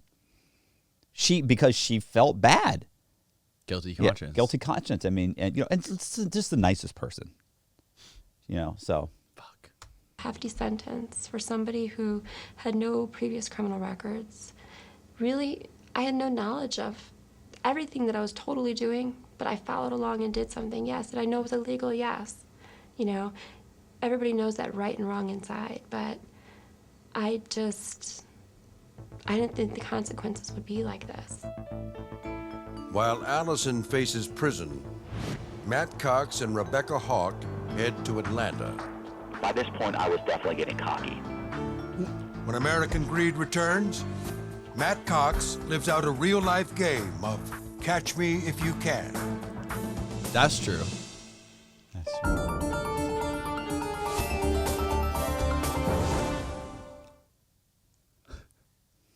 What? This is great. This isn't even on YouTube, I don't think, this thing. Oh no. No. Yeah, this is gonna be. No, there's not. That's guys are in the comments are fucking screaming. You know, bro, where's the find? Somebody needs to get it and post it. Matt Cox and his girlfriend Rebecca Hawk are on the run. Cox has swindled more than $4 million from banks in Tampa in a mortgage fraud scam, and he's hungry for more. Hungry. So we went straight to Atlanta. There's the mortgage fraud capital of the world. Atlanta is one of the hardest hit cities by mortgage fraud. I don't know. That's probably true. Maybe it's about to get worse. I fell for so hard and so fast he just made you think that it was no big deal, that, you know, what he was doing was fine. And then he would say, if it ever comes to it, just blame me. You won't get in trouble. I'll take the blame for everything. Cox and Hawk go looking for a house to rent with a plan to take over the homeowner's identity. I remember this story. He used to tell me that people believed women more than they believed men. Hawk, using the name Grace Hudson, poses as a single woman looking to rent this house in Alpharetta. So how did you go about making that? The older ID, really the new ID. Is that all with like? That's fucking laminate, bro. That's just laminate. A piece you got of an laminate. X-Acto knife and a printer or a copy machine? No, yeah, on my laptop. Did you have Photoshop back then? They had we've had this conversation. They had Photoshop. They've had Photoshop, but I just used Word, and I just lined up. Everything was identical. I lined up all the fonts, all the spacings, everything exactly the way it would be when you print it out on license. On Word. On Word. Then I just print it out on a piece of laminate in reverse. Okay. So that then when you have the actual piece of plastic, I would just take 220 grit sandpaper and lightly sand off the actual the text, like your real name. So I have the holograms. I have the Florida ID where it says Florida, Florida, Florida. That whole thing. I have your picture. I have everything. The state of the Sunshine State and all that. Everything in green is lodged into the actual plastic. Right. That's what you left on there. You didn't sand that off. No, everything in black you sanded off. Just the information. Right. Like I would leave the other stuff, like your issue date, expiration, height, all that shit. Signature? No, signature I would have to. You'd have to sign like hers is Grace Hudson. Okay. Right. So I would then print the laminate, overlay it, glue it on with an actual glue stick. Now you got the piece of plastic with the thing. Flip it over. Take an X-Acto knife it around. Take some 220 grit sandpaper, buff off the sides, hit it a couple of times, beat it up a little bit. Like any license you've got in your pocket for 6 months, it's beat up a little bit. And then now you can go in and say, boom, $1 million. Here's my name, and they look at it and they make a copy, and they, you know, even if they ran the number would work. Like you could go through check systems, open bank account. I've had dozens and dozens, I've had a shitload of fucking banks opened using a fake driver's license. Guy's name's wrong, just completely fabricated. How many of these did you create in your entire career, you think? Maybe like that? Yeah. 20 or 30. I mean, because then I eventually figured out how to just get the DMV to issue me the goddamn license. Right. I'm just going to get you to just make it, because then I can get pulled over by the cops and hand him the real license. He can run it. Yeah. Yeah. Why would I keep making them? Way easier. Yeah. Poses as a single woman looking to rent this house in Alpharetta, a suburb of Atlanta. She meets with the owner, Michael Shanahan. He and I talked for a while, and he was very nice, and that was a hard, because he was the only person that I really met face to face. Grace Hudson, Rebecca's alias, rents the home. And Matt Cox takes over the landlord's identity. What I did was I used a child's social security number, and I went and got some credit cards in his name, went and opened some bank. By the way, which child was it? It was a child of there was a family renting it before you, or what? Child? No. You said you used a child's social security number. Yeah, I went to Social Security, right, and I got them to issue a Social Security number to a child that was 10 months old. Oh, got it. So it's a child. It's a fake child. It's not a real child. Right. And I would mirror it. So I'd get credit cards in the name of that, with that Soch, in the name Michael Shanahan. I've got your driver's license. Mm-hmm. The driver's license, that the date of birth and everything matches. Everything matches. Right. And I've got these credit cards and everything issued to you. I open up a bank account in your name. I open up everything in your name. Now it's completely synthetic identity because the only thing that's the same is the name. Mm-hmm. Everything else was different on him. Date of birth, address, because I wasn't using that address. I used another address. Because when we borrowed money on that house, we didn't borrow it as a owner-occupied property. We borrowed it as a rental property, because then they'll issue the check right away. And hard money guys don't typically lend money on owner-occupied properties. They prefer to lend money on investment properties. Why is that? I have no idea. It has something to do with the lending and the ability to foreclose on it. You foreclose on investment property. If they're living in it, it's harder to foreclose on them. Yeah. Way more difficult. Okay. Accounts, hoping that none of this would hit Michael Shanahan's credit. Now, posing as Michael Shanahan, the owner of this $200,000 house, Cox goes looking for money. Well, I met the fellow calling himself Michael Shanahan at the front door here. You remember this guy? John Holman is not a faceless bank. He lends his own hard-earned money to people who need short-term loans. I was there primarily to see the condition of the house. At the time, it didn't occur to me to wonder about his identity or anything to that effect. Cox, posing as Michael Shanahan, tells Holman he wants to borrow money against the equity in his home. The man seems trustworthy, and the home is good collateral. The story was that he owned a house free and clear and wanted to borrow money against it to start a business. He had just moved back from the UK, wanted to start a business, and needed $110,000 or so. I bought it, hook, line, and sinker. Within a couple of weeks, the deal is done. Holman has no idea Cox is also talking to a friend of his. I'm what they call a hard money lender.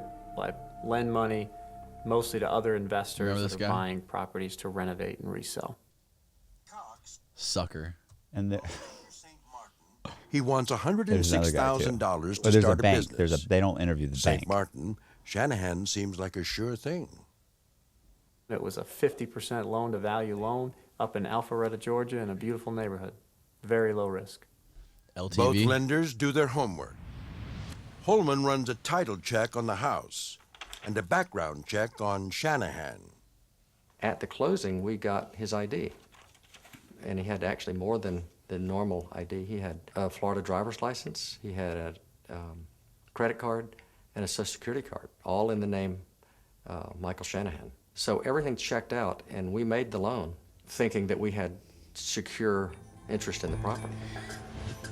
A month later, Peter St. Martin realizes Michael Shanahan has missed his first loan payment. Uh-oh. I was gone by then. I pulled out like a month later, like $400,000. Yeah, within a month. Yeah, we kept. That's the one where I actually were in the bank. They go when I was trying to cash one of the checks at Scott Cugno, and they're running a check and everything. Remember the guy was $29,000 check I was trying to cash? Oh yeah, and you called him from. And they called me on my phone. They're like, hey, we're trying to verify this check. I should verify my own check. That was which there. Is in the book. Right. Okay. So yeah, and so I end up getting out around $400,000. Becky and I get out around $400,000 within weeks, and we just take off. Like I didn't know these two guys know each other. What the fucking chances are that? I mean, how am I supposed to know? So anyway, yeah, this is when the Secret Service gets involved. Oh shit. But neither man is worried. Each thinks he's the first in line to foreclose, if necessary. And I'm happy about it. And I'm looking forward to taking back this collateral and selling it very quickly at a very nice profit. Although we don't do these loans with the purpose for getting the house back, it's not necessarily a disaster for us. But Matt Cox will have the last laugh. That's why I remember pretty similar to that, but I remember. A short time later, the two friends are at a concert together and they begin to compare notes. Kind of saying, well, where is your property? You know, because you do most. So John and I were chatting and mentioned that, yeah, I did this loan. You're not going to, this guy, first month default, blah, blah, blah. I don't know what rang a familiar bell there, but I asked Peter, what street was the loan on? Mine was Kingham, and you're like, oh, no. I said, uh-oh. It's the same property. Same address. And I said, what was the guy's name? And he said, Michael Shanahan, and you said. And I said, uh-oh. Unbelievable. Well, and the fact that he borrowed money from you and me, we both know each other. Small world. I sat there during the rest of that concert thinking that I was probably out $110,000 and not real happy about it. John Holman calls the U.S. attorney. Didn't you say the insurance companies pay them back? Yeah. Here he says, the one guy, he says you already got paid back. One of the guys, the one guy the gray hair with the gray hair, he shows up at my sentencing. Really? Pretty sure he's the guy. He's the one that showed up. He shows up at my sentencing, and my U.S. attorney is like, Mr. Holmes or whatever his name is. Mr. Cox stole $110,000 from him, and that was his own money, and this is all he does, by the way. This guy's like a multimillionaire, plus he's got a credit line. So I mean, it's not like he works at 7-Eleven. Anyway, he he stole his money and he couldn't afford to lose that much money, and you never got any of that money back, did you? And he goes, this is in front of the judge at my sentencing. He goes, actually, I did get the money back. And she goes, what? He said, I did get the money back. She goes, when did you get the money back? I mean, this is the fucking courtroom. There's fucking reporters. Stop judging me. So anyway, there's reporters and the fucking judge, and they're having this conversation. It's like a fucking 100 people in the fucking thing, and he's like, I did get the money back. And she's like, well, when? And he's like, it was shortly after, a month or two later, I got it back. And she goes, well, what about the payments he missed? He goes, no, I got the payments back too. Oh. Well, you must be out something. She's like, no, I got everything back. She goes, what about an attorney's fees? Anything? He goes, oh no. He goes, I did have to pay some attorney's fees. He goes, that was about $1,500. Yeah, I did pay some attorney's fees. And she goes, $1,500. She goes, well, that's a lot of money. She goes, you couldn't afford to lose that, could you? And he goes, no, I couldn't. I couldn't lose. It was a lot of money to me. And it's like, bro, I mean, oh my God. What are you doing? I mean, not that it's not fucked up what I did, not that it's not that, but they're desperate to fucking make you look as bad as they possibly can. Yeah. And he got paid back. Yeah.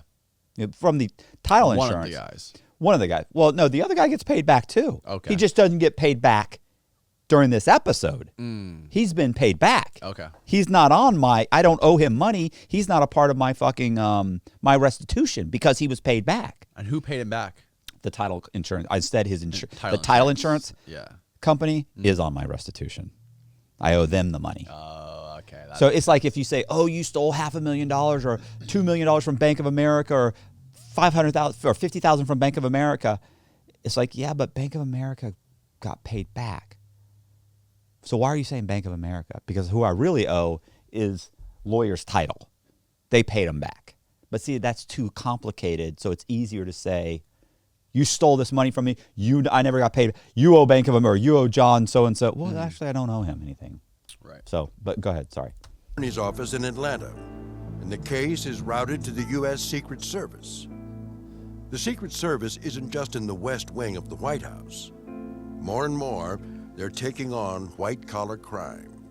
We protect the president and former presidents, but we also deal with any kind of financial crime, anything that affects the financial infrastructure of the United States. Special Agent Andrea Peacock doesn't know who Michael Shanahan and Grace Hudson really are. It was John and Jane Doe. And when we obtained our initial warrants John and Jane for Doe? the two, they were in the name of John and Jane Doe.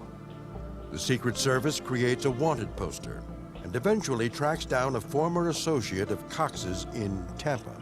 He did, in fact, know who he was and told us his name was Matthew Bevan Cox. He's a real guy. Agent Peacock learns that Matt Cox has taken out 3 loans on Shanahan's property for a total take of more than $300,000. Peter St. Martin is out of luck. His title insurance will not cover the loss. $106,000 loss overnight to a small business, that could have easily put me out of business at that time. It hurts. It hurts badly that I don't have access to that money. Agent Peacock talks to the real Michael Shanahan, who realizes he's a victim of identity theft. Credit cards and checking accounts have been taken out in his name. And then there's the statue that Cox left behind at Shanahan's house. Oh, yeah. Pours salt in his wounds. You dirtbag. Listen, man, listen, let me tell you about the statue. That Look, is. Listen, fraud's not a full-time thing, okay? It's if we fucking a lot of downtime, we're doing rock climbing, we're going hiking, we're jogging, we're running, we're doing anything to so I make this paper mache statue of a man screaming in agony. Fucking nothing to do with this. Like he's on fire or something. What are you doing? What are you doing? I'm just pointing it out. I'm just saying it's a statue. Anyway, so what happens is when we go to leave and we're packing up our stuff, I can't fit the statue in the fucking car or in the van that we've got. Yeah. So I have to leave we took out the back. I'm sorry. We take out the back thing, like the back seat. Yeah. We can't pack everything in. So Becky's like, we're going to have to leave it. You had like a big like Astro van or something? Or like a minivan? Hell no. It's like a minivan. It was like a Honda Element or something. Oh, okay. So I have to leave it. So I leave it, and we leave the back, the back seat in the garage. Mm-hmm. When this guy shows up at my sentencing, he says that, one, we trashed the house. I'm not sure how we trashed the house. We had the carpets cleaned. It was in as good a shape as it was when we left. I mean, when we moved in. I only had a bedroom set. We didn't buy furniture. We had nothing. We had a fucking bedroom set, and it's just the two of us. We've been there a month or so. Or I mean, we've been there a few months. So this thing, I leave in the garage. He says I left it in the living room, and that when he walked in the house, it was in the living room, and the whole house was trashed. Trashed with what? We don't have anything. It wasn't trashed, and it was in the garage. Not that I'm saying what I did was right. What I'm saying is it's always like, I always picture him like hiking it in and sitting it down and staging the whole thing to, and trashing that. It wasn't trash. But anyway, yeah, but the statute, so he turns it into, he was taunting me. He wasn't taunting you, bro. You think I worked fucking like hours and hours. You think I didn't, right, you think I didn't want to bring my statue? I actually would love to redo that statue. You should. I never. And auction it off. That would be great. Okay, sorry. All right, let's go. He told me that he felt like he was leaving it behind on purpose because that was the way he felt when he saw that statue and realized what Cox had done to him. He felt like he was mocking him. That's the evil I do part owe of him Matthew. money. He'd want to leave. He had to pay an attorney. He ended up having to pay an attorney like $4,000. And the attorney contacted all the title insurance companies and had them pay off all the, those loans got paid off and everything. So, and those guys. So instead of just him calling and talking to the two guys that they just interviewed, like, hey, look, what happened? Okay, my name's, I'm not really Michael, I'm the real Michael Shanahan. Here's what happened. Instead of doing that, he hired an attorney that did all that for him. And that was about $4,000. Oh, okay. And I owe him that. Documents, just as a trail to see this is what I've done. He's just like, try and catch me, you can't. Flush with cash, Cox and Hawk go on a spending spree. I went from having absolutely no money to having money. And even now, I think, God, I wasted a lot of money on nonsense. That chick has spent some fucking Hawk money. is obsessed with clothes and jewelry. Matt Cox is all about fast cars and breast implants. I didn't need them. I mean, I was fine. Everything was fine. Like I said, no complaints whatsoever from anybody else, but he was always wanted this kind of trophy person. And of course, me, I'm like, yes, if this is going to make you happy, let me do this. What? Are you serious? First of all, she already had fucking boobs. I don't understand what she got a boob job. She got a boob job, and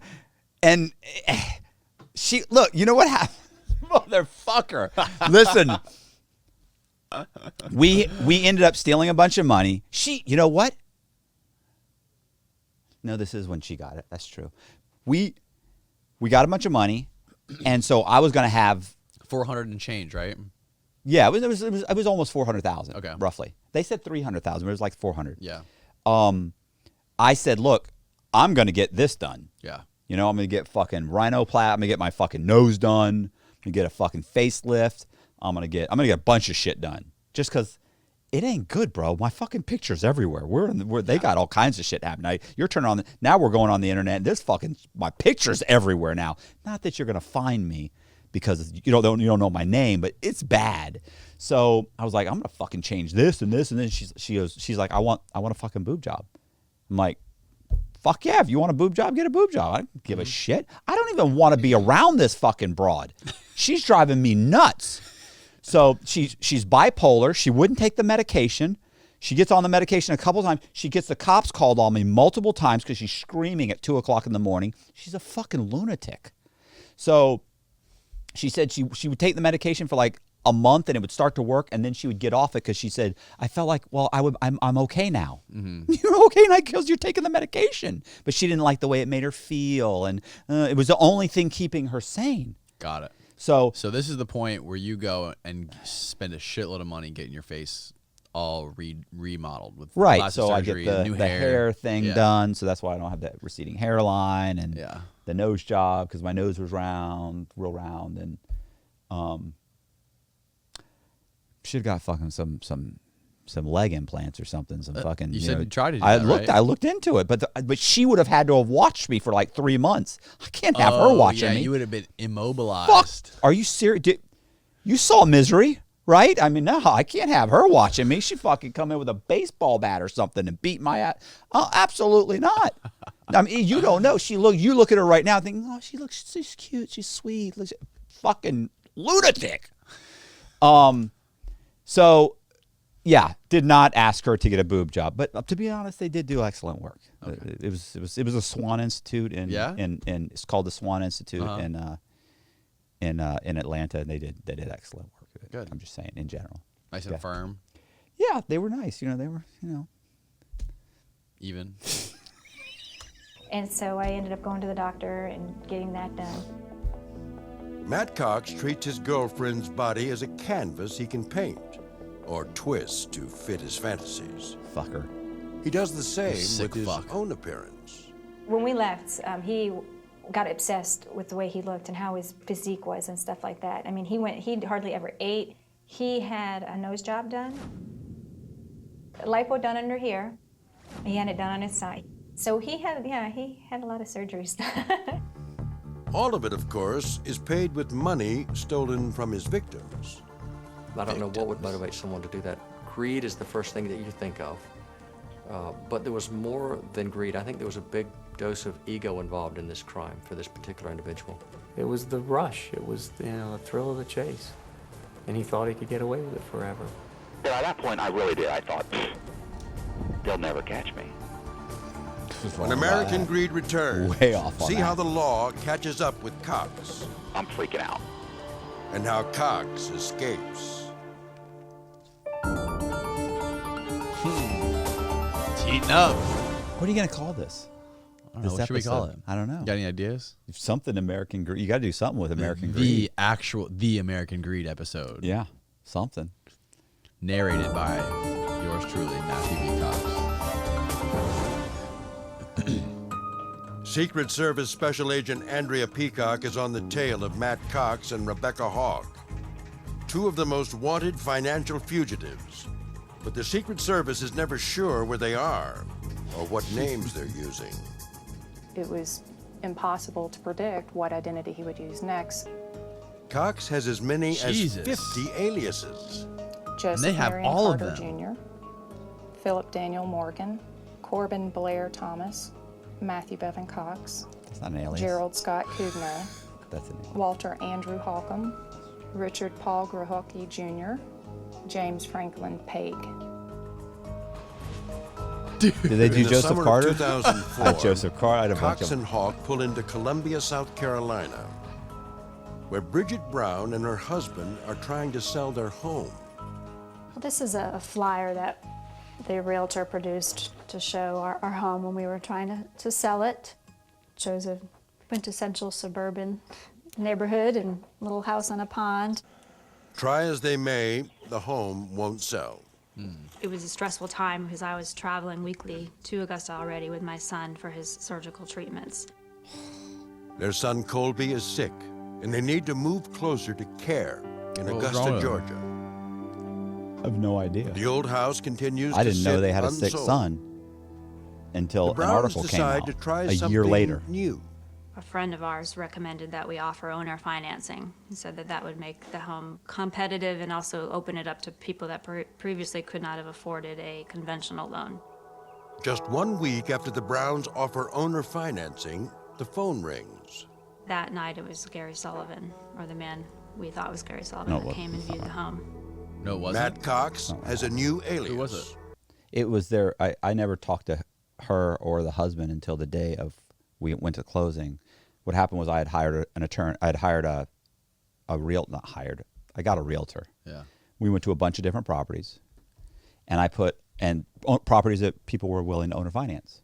So I would walk in the property. I look around. I say, okay, great. What do they want for it? $110,000. Put $110,000 contract on it.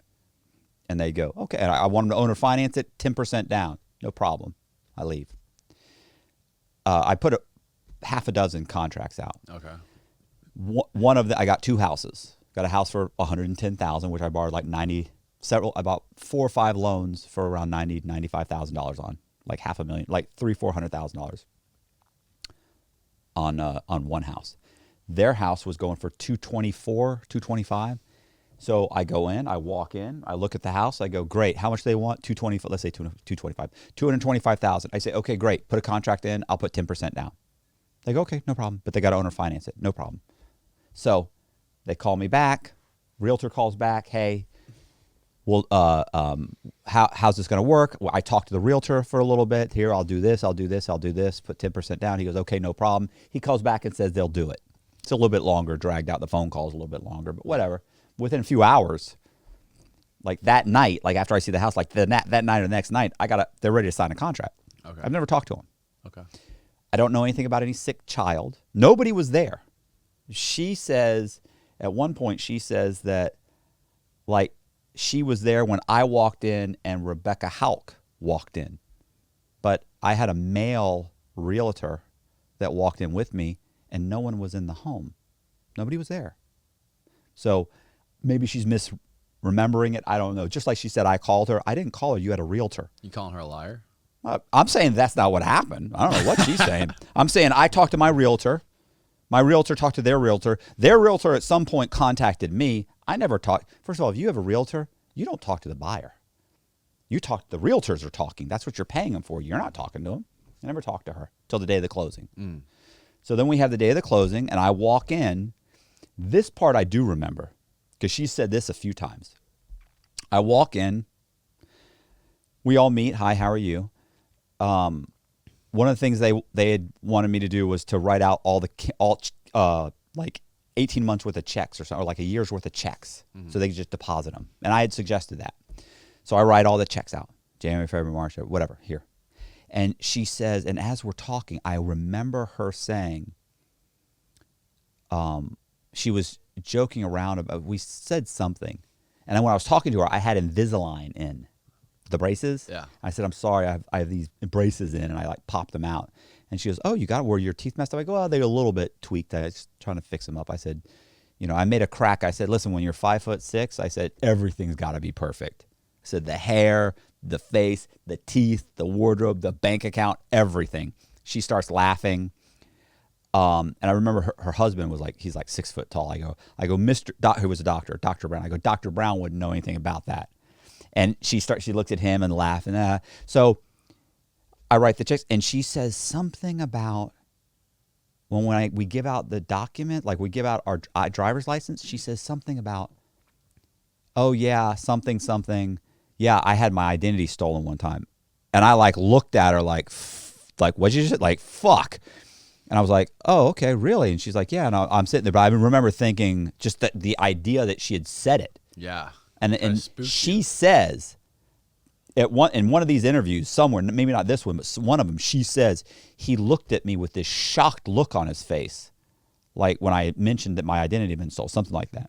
Anyway, so we all sign the documents. I give them my 10% down, which was like $25,000, and I leave.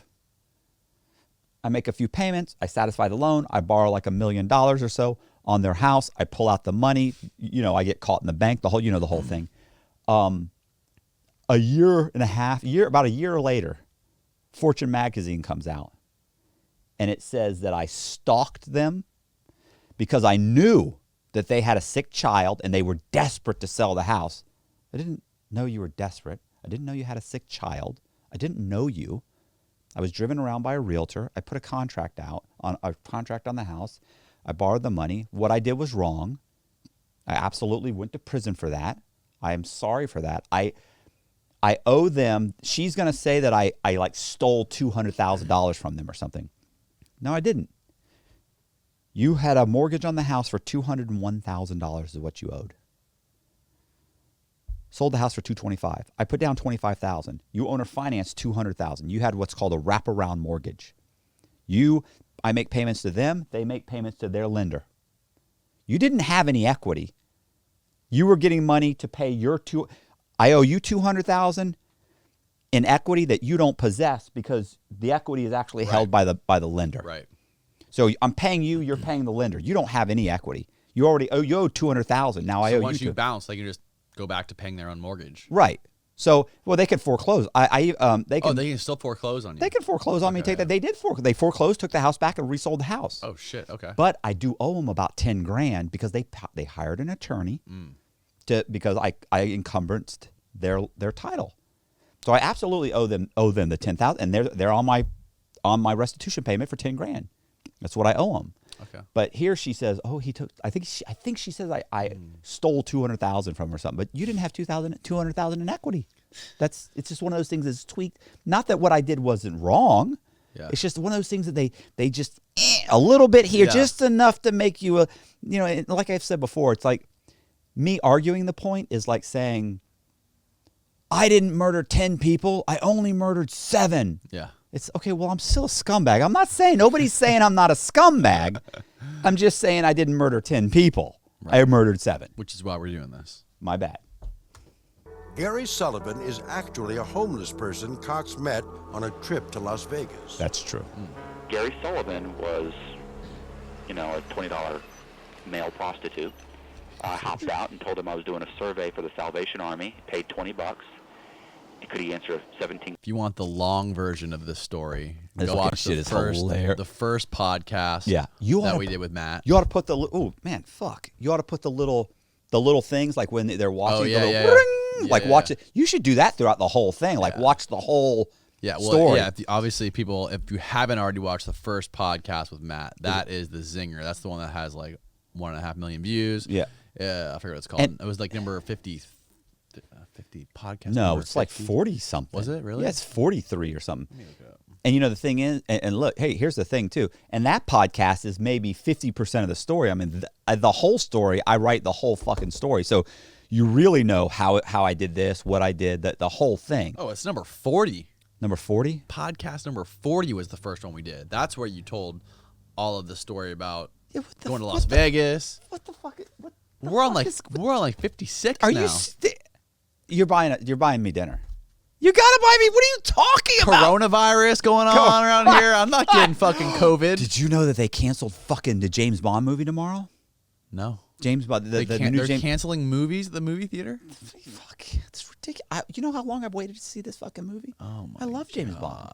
Everything's fucking canceled, man. It's crazy. It's ridiculous. It's ridiculous. The NBA is canceled. They canceled all the NBA games. I'm not broken up about that. I don't watch sports, so yeah. NBA's that's pretty big time. That's a big fucking deal. There's a lot of money in the NBA. Yeah, well, I'm starving. By the way. Yeah. Anyway. Questions. He said no problem.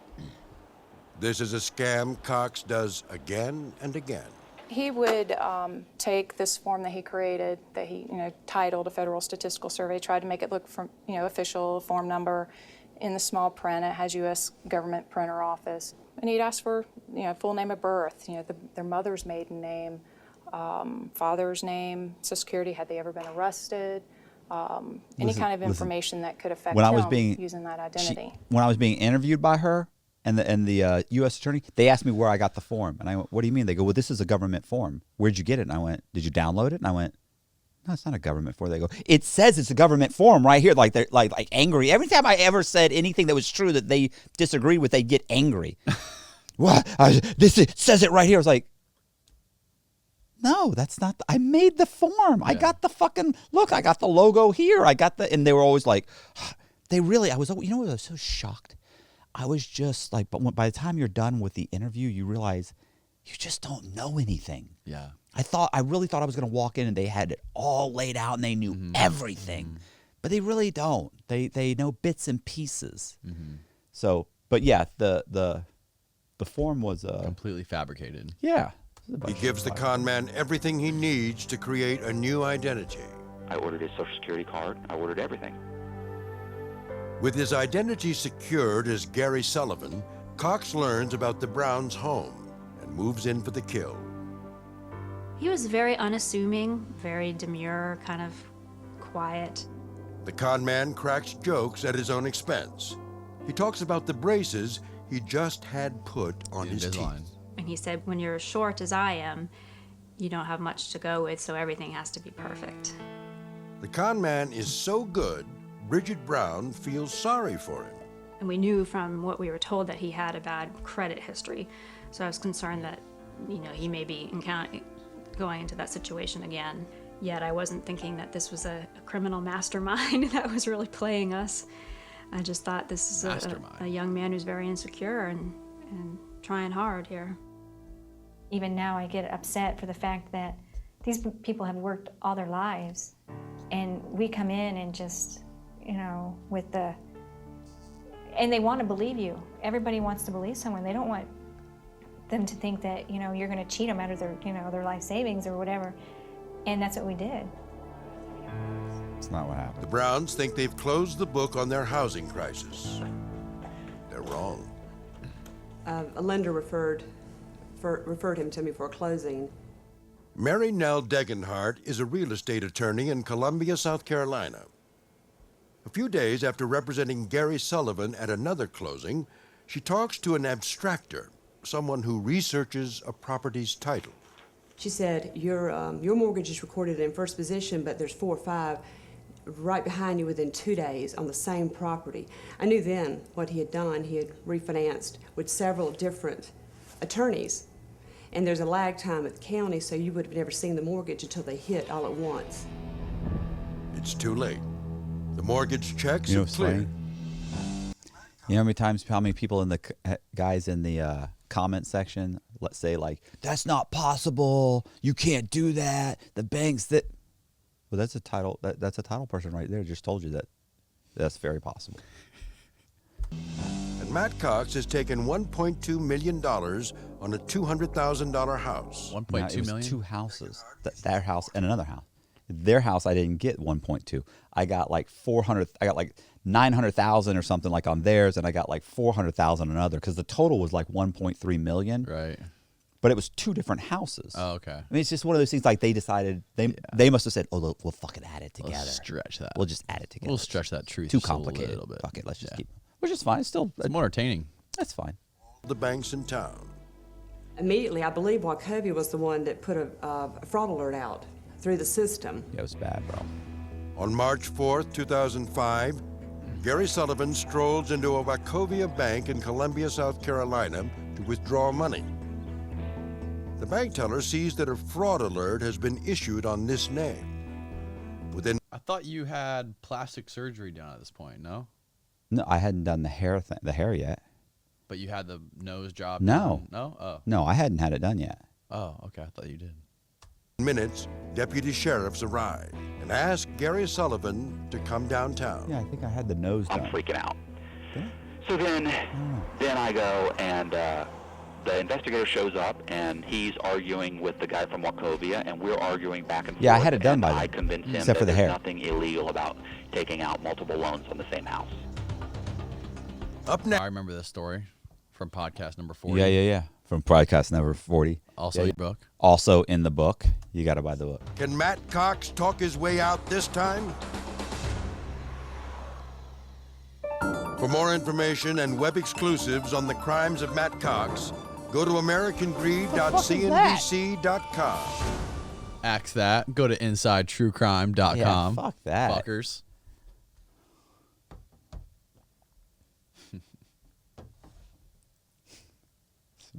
How much more time? This has got to be over. Jesus.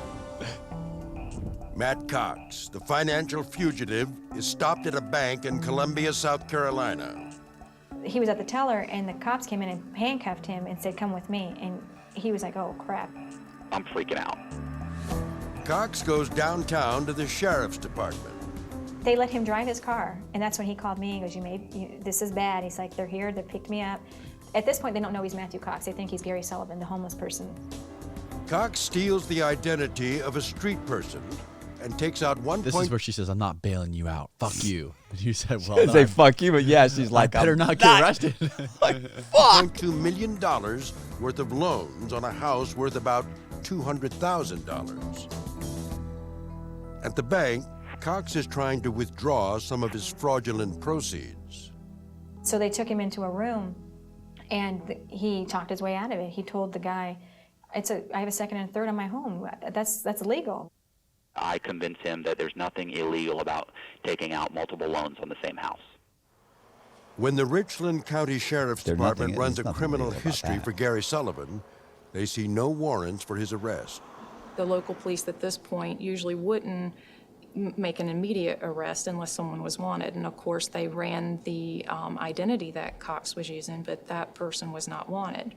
Gary Sullivan was not wanted. The police in Columbia had him dead to rights, but they didn't have the paperwork and they weren't certain who they were dealing with. And he talked his way out of the situation and was gone.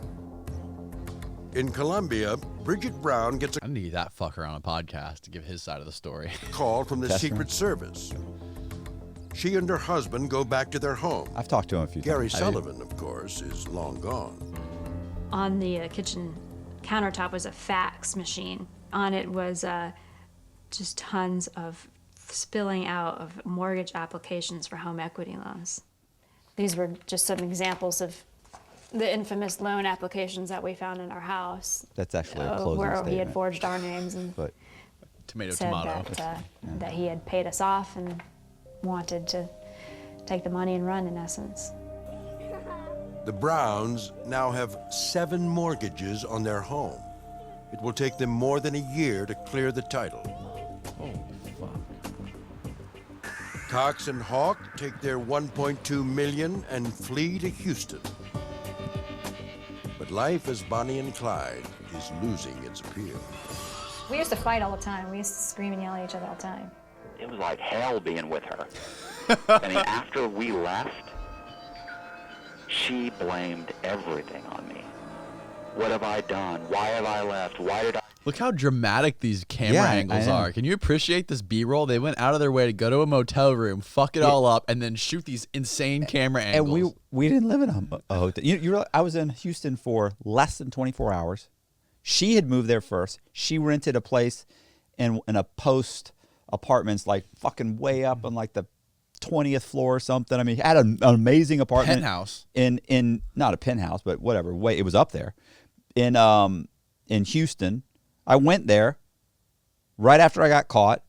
We get into this huge fucking argument. She gives me $100,000 out of like $600,000. She gives me like $100,000. I take the fucking $100,000. I take off. I go back to Charlotte to pick up my car. Charlotte, North Carolina. That's where I almost get grabbed by the fucking U.S. Marshals.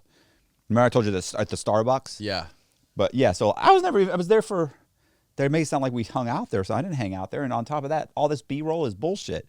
That's not the fuck. That's their hotel room. It sells it, man. It really does sell it. It makes good for good TV. It's pretty fucking terrible B-roll though. But I guess this was put out in fucking. Yeah, well, 2000s. they weren't sophisticated like you are. Well, I'm not sophisticated. I guess the style's just changed. Yeah, there's probably better B-roll. So now. why, if she had $600,000, why would you even accept her only taking $100,000 and giving her $500,000? Man, she was because she had she was like, she didn't want to give me anything, bro. She wanted to give me like $10,000. So I'm arguing, and she finally said, "Look, I'll give you $100,000." I was saying split the money. She's saying $10,000. I can't believe you. I can't believe you even. Well, first of all, because she was saying about accepting half. Here's what she's saying. She's saying that if I don't, we have to. You're going to be okay with this because because I was saying, look, I'll take all the fucking money if you don't split it. You'll have nothing. She goes, and where are you going to go with that? She goes, you're using a driver's license that they already know who they're looking for this guy. Gary Sullivan was all the driver's license only one I had. Mm-hmm.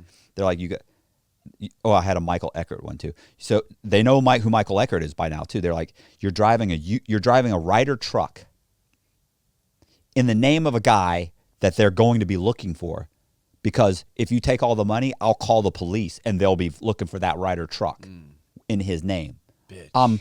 How many miles? 500, 1,000 miles away from, or a couple thousand miles away from Charlotte, North Carolina. Yeah. I've got to go back there to get my car, which is also in the name of a guy they're looking for. But at least it's not the Ryder truck. Oh, all my fake IDs? When I drove the Ryder truck there to move my apartment there, all of my stuff, because we lived in 2 separate houses at this point. She had her own fucking apartment. I had my own apartment. She had moved her apartment to Houston. So now I'm packing up my stuff and moving it. We put all my stuff in a storage unit along with my IDs. So I couldn't even go and say, fuck you, and grab all my IDs that I had collected. They're in her storage unit. So I'm just fucked. I've got 2 IDs with me that they're looking for and a Ryder truck. So we're arguing, and I'm saying, I'll take all the money. And she's saying, and what? Where are you going to go? In the Ryder truck they're looking for, even if you have all the fucking money. She's like, I'll make one call. Here's the thing. If I was this brutal, angry, manipulative guy, I'd have just beaten her ass or something, or choked her to death, something. Instead, I'm sitting there like practically begging her, you got to give me something. I can't leave with 10 grand. What am I going to? But she did have a powerful argument, which was this. She said, look, I can't do what you do. You'll take the 100,000, you'll turn it into a couple million very quickly. I'm going to have to live off this money for the rest of my life. And she was right. She's not a con. She's not a grifter. She's not going to be able to survive. I didn't think she'd be able to go very long at all. I was amazed she lasted a year. And I remember thinking, she's right. I'll take the money. I'll make a bunch more money. And I did very quickly. I had a few $1 million very quickly. Makes sense. So I just grabbed the money and left. My biggest problem is I got no ID. I cannot get pulled over. Yeah. I do this. Oh my gosh. What have I left my son? Rebecca hasn't seen her son in more than a year. That's not true. That's fucked up. That's not true. Why? Because when we went to Vegas, we saw her son. Really? We stopped. We gave her son money. We gave her fucking parents money. We gave her ex-husband money. We gave everybody money. And by the way, when they catch her, she didn't give them all the money. She got a whole bunch of money. She told me that she had fucking money. She had left the money with the guy she's fucking banging. She told me she told me what really happened. So I'm like, damn. Oh, she did pretty good. Anyway, but yeah, she had seen her son. We went there and she saw her son, like, I hung out and she saw her son for like half a day, like 6 or 7 hours. Then she called me. I picked her up. Then we bought a bunch of fucking presents and gifts. She left him money. She left the husband. I actually gave the ex-husband money. I actually met him at his job. 30 grand. Fuck. Yeah, she gave her family money. She gave her son was actually staying with her mother. Like, we would just happen to drive by her mom. Why would you give the ex-husband 30 grand? Because, he's taking care of the kid. She's not like she's paying. You said the mother was taking care of the kid. You just said the kid was staying with her mom. For the weekend, bro. Oh, they all lived like he was living with them. No, like a couple miles. He was staying at the grandmother's house for the weekend. There, okay.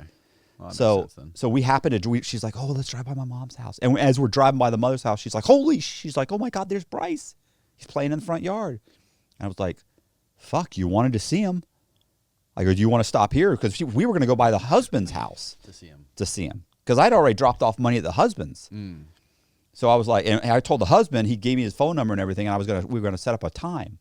And I was like, fuck, if you want to see Bryce, you can do it right now. This guy's not getting off work for like fucking 6 or 8 hours. We do it right now. And she's like, I go, it's perfect because nobody expects it. He's there.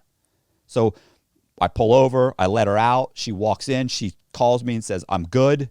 You can go. I go down the street. I hang out for like 5 or 6 hours till eventually she calls me. She calls me every like hour or so. Eventually she calls me and says, okay, I'm ready. I go by, I pick her up. Then we end up meeting the husband again. We give him we buy a bunch of toys and look, it's a shitty thing, but it's like the least you can do. Like, her son's like, look, I want this, I want this, I want this. So we go and we spend a couple grand and buy him all these toys and all this stuff he wants. Come back, we drop it off with the fucking husband, with the ex-husband. It's a shitty situation, but I hadn't seen my son and that's not true. Sob story. Dead or alive. Sad. It's still sad. And then there's the pressure from the Secret Service. Cox Googles himself constantly. He knows the Secret Service is working with the media to get their faces in front of as many people as possible. Rebecca Hawk can't stand the heat. We were on TV. The U.S. Secret Service was doing a press conference about us.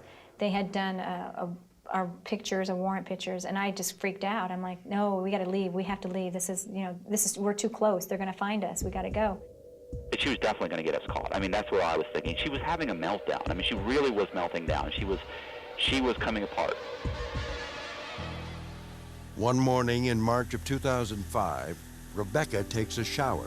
Not true. 24 hours I was there. We had an argument. Opportunity to steal away. He takes all the cash, but leaves behind all his cell phones. That's true. Any way that I could get a hold of him, he left. And I was just like, what? And so I expected, okay, he's going to come back. He's just mad. He's going to come back. And, well, he never came back. She says you took all the money? Keep in mind, look, that is basically, see how that slob, whatever's going on there, that's basically how she lived. Wow, they did a good job. So that was actually a good B-roll. So shout out to the B-roll team at NBC. So, first of all, she didn't get a job for a year. So if you didn't get a job for a year, how did you live if I took all the money? Had $500 grand, bitch. Yeah, you had $500 grand. So, one, you did keep the money. She had bought a brand new car and a motorcycle. She's paid in full for beauty school. So she's going to beauty school because she realizes after a few months he ain't coming back. So she says, okay, she does the beauty school thing. So how did you do all of that with no money? I mean, it doesn't even make sense. But see, like American Greed, they don't even question that. No, of course not. And the Secret Service agent, Agent Peacock, she told me, she's like, no, I mean, we know you left her with money. Because I was like, I left her with money, and I don't have any fucking money. You mean money? Yeah. Fucking, she had money, and they're like, no, we know she had money. They're like, look, she had like 30 grand in the bank. The car's paid for, motorcycle's paid for. She's got jewelry. She's been paying fucking like $2,000, $2,200 or something like that in rent every month. This is fucking 15 years ago. So they're like, trust me, we know she's got money. Yeah. But anyway, so yeah, total fucking bullshit. Weeks turn into months, and Rebecca tries to go straight. She makes up a new name, Rebecca Sue Hickey, and goes to work as a cocktail waitress. But someone recognizes her face. We got a phone call based on our wanted poster that this person believed that she was using the name Rebecca Hickey. Rebecca Hawk is arrested in Houston while attending class at a cosmetology school. There were about 5 U.S. Marshals that came in to class, and I was just like, oh, man. And I thought, they're here for me. The Secret Service hopes Rebecca can answer their most pressing question. Where is Matt Cox? She hasn't seen him or talked to him in a year. Cox is still on the run. Now he's in Nashville with a new girl and a new real estate company. Single mother. Maybe it's karma catching up with him. But the con man is about to become a victim when American Greed returns. You can't get away with that forever. You're gonna get caught. Is that the actual lady? I've actually never. That police officer, like I've seen her on the show, and I've seen quotes from her and stuff. I don't ever remember talking to her. I think she may have been the person that called me to say, hey, can you meet us at the house? But I don't ever remember interacting with her. In Nashville, Matt Cox is living it up, while his old girlfriends get used to prison stripes. Rebecca Hawk has been arrested by the Secret Service, and Allison Arnold is in prison. Gail McKenzie is the federal prosecutor in charge of the case. There was absolutely no regard for the over 100 victims that he left behind. His girlfriend/accomplices, he knew they had gone to jail. He just moved on with more and more fraud. In Nashville, Cox forms yet another fraudulent shell company, steals the identity of another homeless person, and starts dating yet another pretty young woman, a single mom, of course. Fucking dickhead. She and Cox go on a whirlwind trip to Venice and then Greece. Paid for, of course, with stolen money, and made possible by Cox's stash of fake IDs. You and I can't even get on a plane without somebody looking at us anymore. Matt Cox, at the top of the most wanted list, was able to create an ID that passed muster for him to get out of the country and back in. Maybe Cox has tempted fate once too often. Maybe it's karma catching up with him. But one night, he's back in Nashville relaxing at home with his girlfriend when 2 armed intruders break through his front door. Officer Cassandra Del Bosco responds, and Cox shows her a video taken from his security camera. You could actually see one lift his foot up and kick in the door. And one of them's holding them at gunpoint, and then you see them getting all their property, and you see Cox he's kind of mad. He's not really scared, he's mad. I was terrified. The thieves get away with the You were girlfriend's terrified? car. Fuck yes, of what? Oh, that you're talking about when the Two guys were fucking actually guys robbing just you. kicked in my front fucking door with fucking guns, screaming, "Get on the fucking ground!" and everything. I'm like, fuck.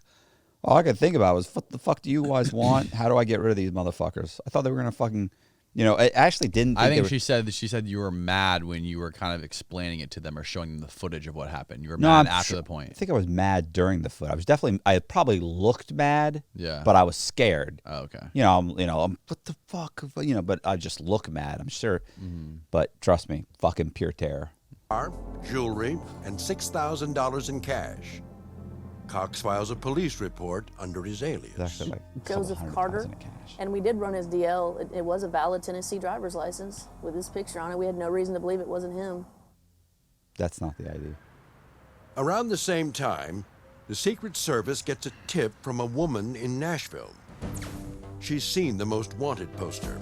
Trina. Thinks Cox is living in her neighborhood. No. The tipster... Wait, Trina? Trina. Who's Trina? Trina's the chick that Amanda and I, my girlfriend, the single mother, were seeing. Remember? I remember the now. first podcast 40. Yeah, I remember now. Yeah. Trina. It's Trina. been a while. Yeah, it has. So Trina, Amanda told Trina. Trina calls and turns me in. Fuck. That's her mother was. They always say a babysitter turned him in. The babysitter's mother, or Trina's mother, was the babysitter. She's the one that called. It's just stupid. It was Trina. Describes Cox to a T. Secret Service then gets in position to make the big arrest, and he's no longer there. Gone once again. This time, we were within 2 days of him. I can't tell you what a tremendous letdown that was. The day after, Officer Del Bosco gets a page. And I looked down on my computer and I noticed that the Secret Service had just sent out an email, please stay out of the area, we're looking for a fugitive. And I looked at the address and I thought, hold up a second, we just had a home invasion there 2 days ago, and I talked to this supposed fugitive that they're looking for. Working with the Secret Service, the Nashville police create a ruse. They ask Cox to meet them for a follow-up report about the home invasion. Cox is so confident in his ability to fool everyone that he falls right into the trap. The Secret Service is waiting. Hey Matthew, how you doing? He goes, you are Matthew Cox, aren't you? And I went, yeah, I'm Matthew Cox. And I mean, I remember my knees went weak, just because I hadn't heard my name out loud in so long. After 3 years on the run, Matt Cox is finally stopped. He's taken a total of $12 million from banks and private lenders, and he's left behind more than 100 victims. Once in custody, he begins to talk freely to the Secret Service. He was very forthcoming in what he had done, but he was trying to sell to us, just like he had tried to sell to others, that there really are no victims. And that's what he wanted us to believe, that the title insurance companies, that's what they're there for. Insurance companies pay policies, so really no one is hurt. Bridget Brown and her husband were conned by Cox at a time when they were caring for a sick child who was constantly in and out of the hospital. Certainly in our case, in a young family going through some stressful times, and he was aware of that. We mentioned that getting to the closing was difficult for us because we had to find appropriate medical care Never for our talked to her son. till the closing. I think it was a pretty poor argument to say that this was a victimless crime. Never said it was a victimless crime. On April either, by the way. 10th, 2007, Matthew Bevan Cox pleads guilty to bank fraud, mortgage fraud, Damn, dude, they even got the short guy with the fucking... No, that's me. Is that actually That's me. you? I thought this was B-roll. No! That's from the interview with Dateline. Fuck. That's the interview with Dateline. Oh, I thought it was B-roll. Fucking identity theft.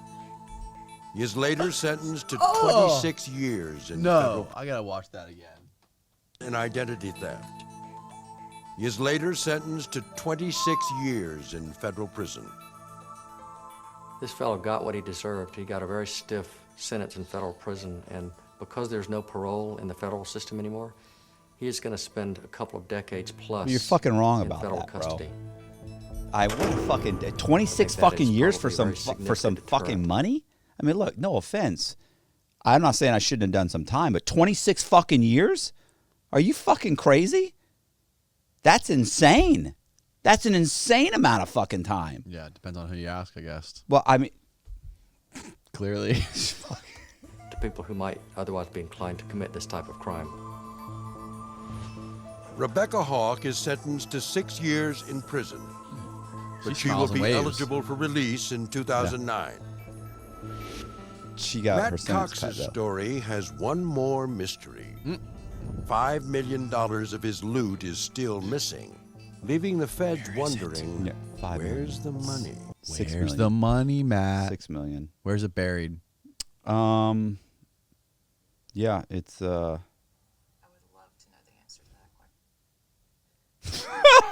What do you mean? There's no money, bro. There's no money. There's no money. There's no money. It hurts when you talk to me like that. I have think feelings, the Danny. possibilities are limitless as to where he could have put the money. Cox's former girlfriends believe he may have an offshore account. If he does, it'll be a long time before he's sipping margaritas on a beach. Matt Cox's projected release date is 2029. Here we are in 2020. Where's the fucking money, Matt? Listen, Cayman Islands? Cayman Islands would be. I've never been to the Cayman Islands. No. There's a lot of banks over there. There are. You know that when I was being interviewed by the Secret Service, they were saying, because when Amanda and I went to Italy, I had like a cap fall off, right? And so I needed to go to a dentist. So I left. I was like, look, while you guys go do this, and we were in Bari, and I said, while you guys go shopping, I'm going to go to a dentist. So I go to a dentist and I have them, they like glue the fucking thing back on, right? Mm-hmm.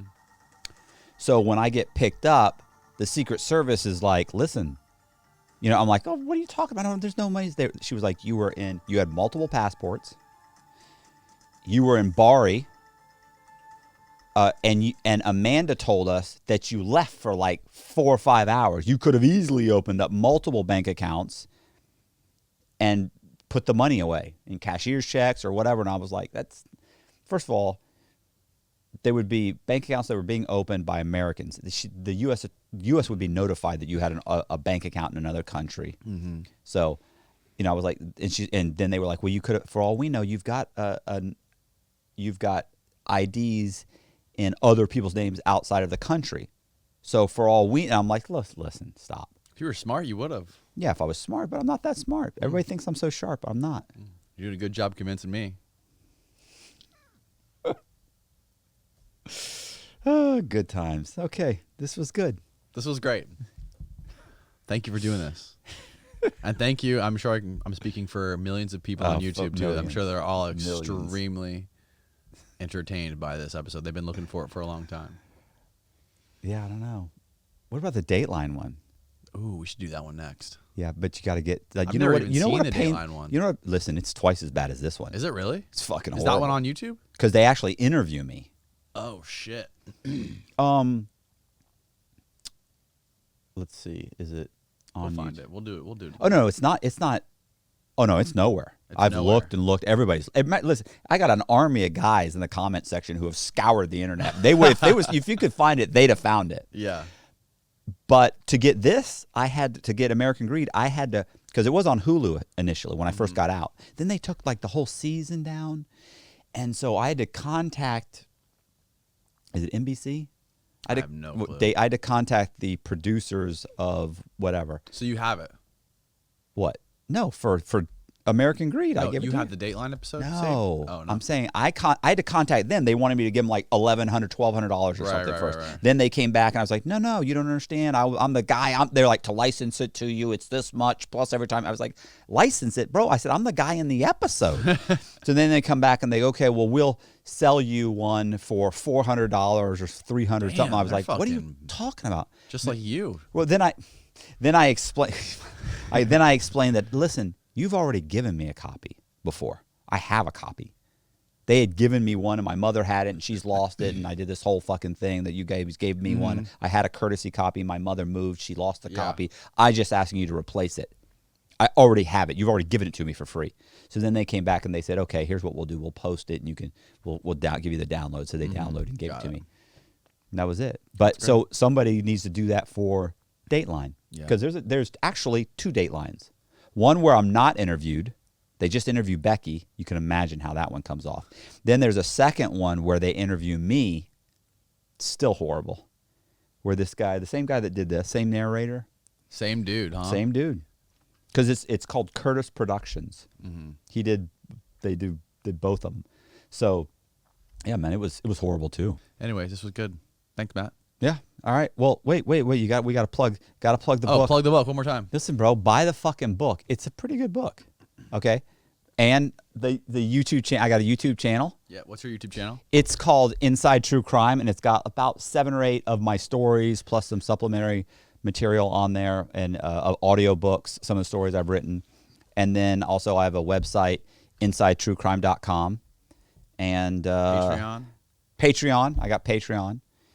And what else? Oh, there's other stuff. There's Instagram and all the other junk. Yeah. You're on all the typical platforms. Yeah, I'm trying to figure it out. Hey, do you know who Bubba the Love Sponge is? Yeah. He's like one of the most famous radio shock jock DJ whatever hosts in Tampa Bay. Talked to a guy that like represents him today, and he's supposed to try and hook it up so that I go on Bubba. He's on Twitch. He's on Twitch. I forget how many million subscribers, whatever. He's got a bunch. I grew up when I was in Tampa. Yeah. Bubba the Love Sponge was huge. So when the guy said Bubba the Love Sponge, I was like, the fuck? He was like, do you know who that is? I was like, the fuck? Of course I know. Who doesn't know who Bubba the Love Sponge is? Yeah. And he was like, look, would you be interested? And I was like, fuck yeah. That would be sick. Be awesome, bro. Yeah, he's on Twitch now. He was hilarious. I fucking listen to him all the time. I mean, used to. That would be great. So maybe that'll happen. Bow wow. That was his deal. We'll see. What did he do? He did he kill a pig on the radio? What did he do? He fucking. Bro, I've been. I think they slaughtered a pig on like live radio, and that's one of the reasons a lot of people didn't like him. Like, he got a lot of heat for that. He did a lot of fucked up shit. Like he was kind of like the Howard Stern of the South. Right. Stern was in New York and he was in Florida. He was good. He's still good friends with Howard Stern. He still talks to him on his show, I think. Yeah, that'd be Howard Stern would be pretty cool. That'd be pretty cool to be on. Yeah. I told you, did I tell you the Wolf's Den with the Belfort guy? Belfort. Yeah. So his that's good. You're hitting all the right channels. I mean, I'm trying. I don't know yet. I haven't got a call back. I got a couple emails from his assistant, but you know, I haven't heard the fly out here, bro. Those guys. That's what I. That would be great. You're good content for them. So we're wrapping. I picked you out of the dirt. You did. I emailed you. How does this turn? Listen, you're great at this. You're going to be writing these fucking American Greets, and you're tweaking it slowly. Not really. I emailed you. Yeah, and then you conned me. Yeah, I remember when you said I was like, hey, I'm thinking about doing a true crime podcast, and you go, well, the best way to gauge whether people would be interested or not is for you to come on my show and tell your story. And I was I right or was I wrong? This motherfucker's trying to get me to fucking come on and tell my story. I thought, and you were like, because then you go, then if we were to do then we'll know. And then we could talk about doing a true crime podcast. And so I did it. And now you're like, yeah, I just don't know. I just don't see any interest there. Now you're Look like, where you are I'm now. so busy. Look where you are now. Now you're too busy for me, Matt Cox. Unbelievable. I tried to get you to do an episode of my Florida show, and you told me to get lost. It's not what I said. It's not what I said. We're trying to do a day in the life documentary of Matt Cox. Listen, I'm painting a painting of the Joker right now. I know you told me. We should be filming that. That's pretty cool stuff. It is pretty cool. cool Joker's stuff. pretty cool. Everyone wants to see a day in the life of Matt Cox outside of the studio. Bro, listen, it starts at like 4:30 or 5 in the morning. Yeah, let's do it. I get a couple of, couple cups of raw coffee. sugars. Fucking mainline a couple packets of raw sugars. I hit the gym, because I'm 50. I'm falling apart. Run 5 miles. We could go to my buddy's gym. Let's do it. Calta. Yeah. Then I come home. I either go to my mom's house and I have breakfast with my mom. That'd be sick. Can we film that? You have breakfast with your mom? No, she's so old. I know, but it'd be great. It'd be great content for everybody. She's 90. That's crazy. She's 90 and she picks at me. That would be so much fun to film that, and people would love it. She does. It's always the same thing. Oh, you don't shave anymore? No, Mom, I shave. Well, We'll you do the didn't shave follow-up. today? We'll do the follow-up to the American Greed. You don't have any collared shirts? No, I have them, Mom. I just didn't wear one. You don't ever wear them. All right, cool. Well, let's do it. Thanks again for doing this, and that's a wrap, ladies and gentlemen. All right. Have a nice night, everybody. See you.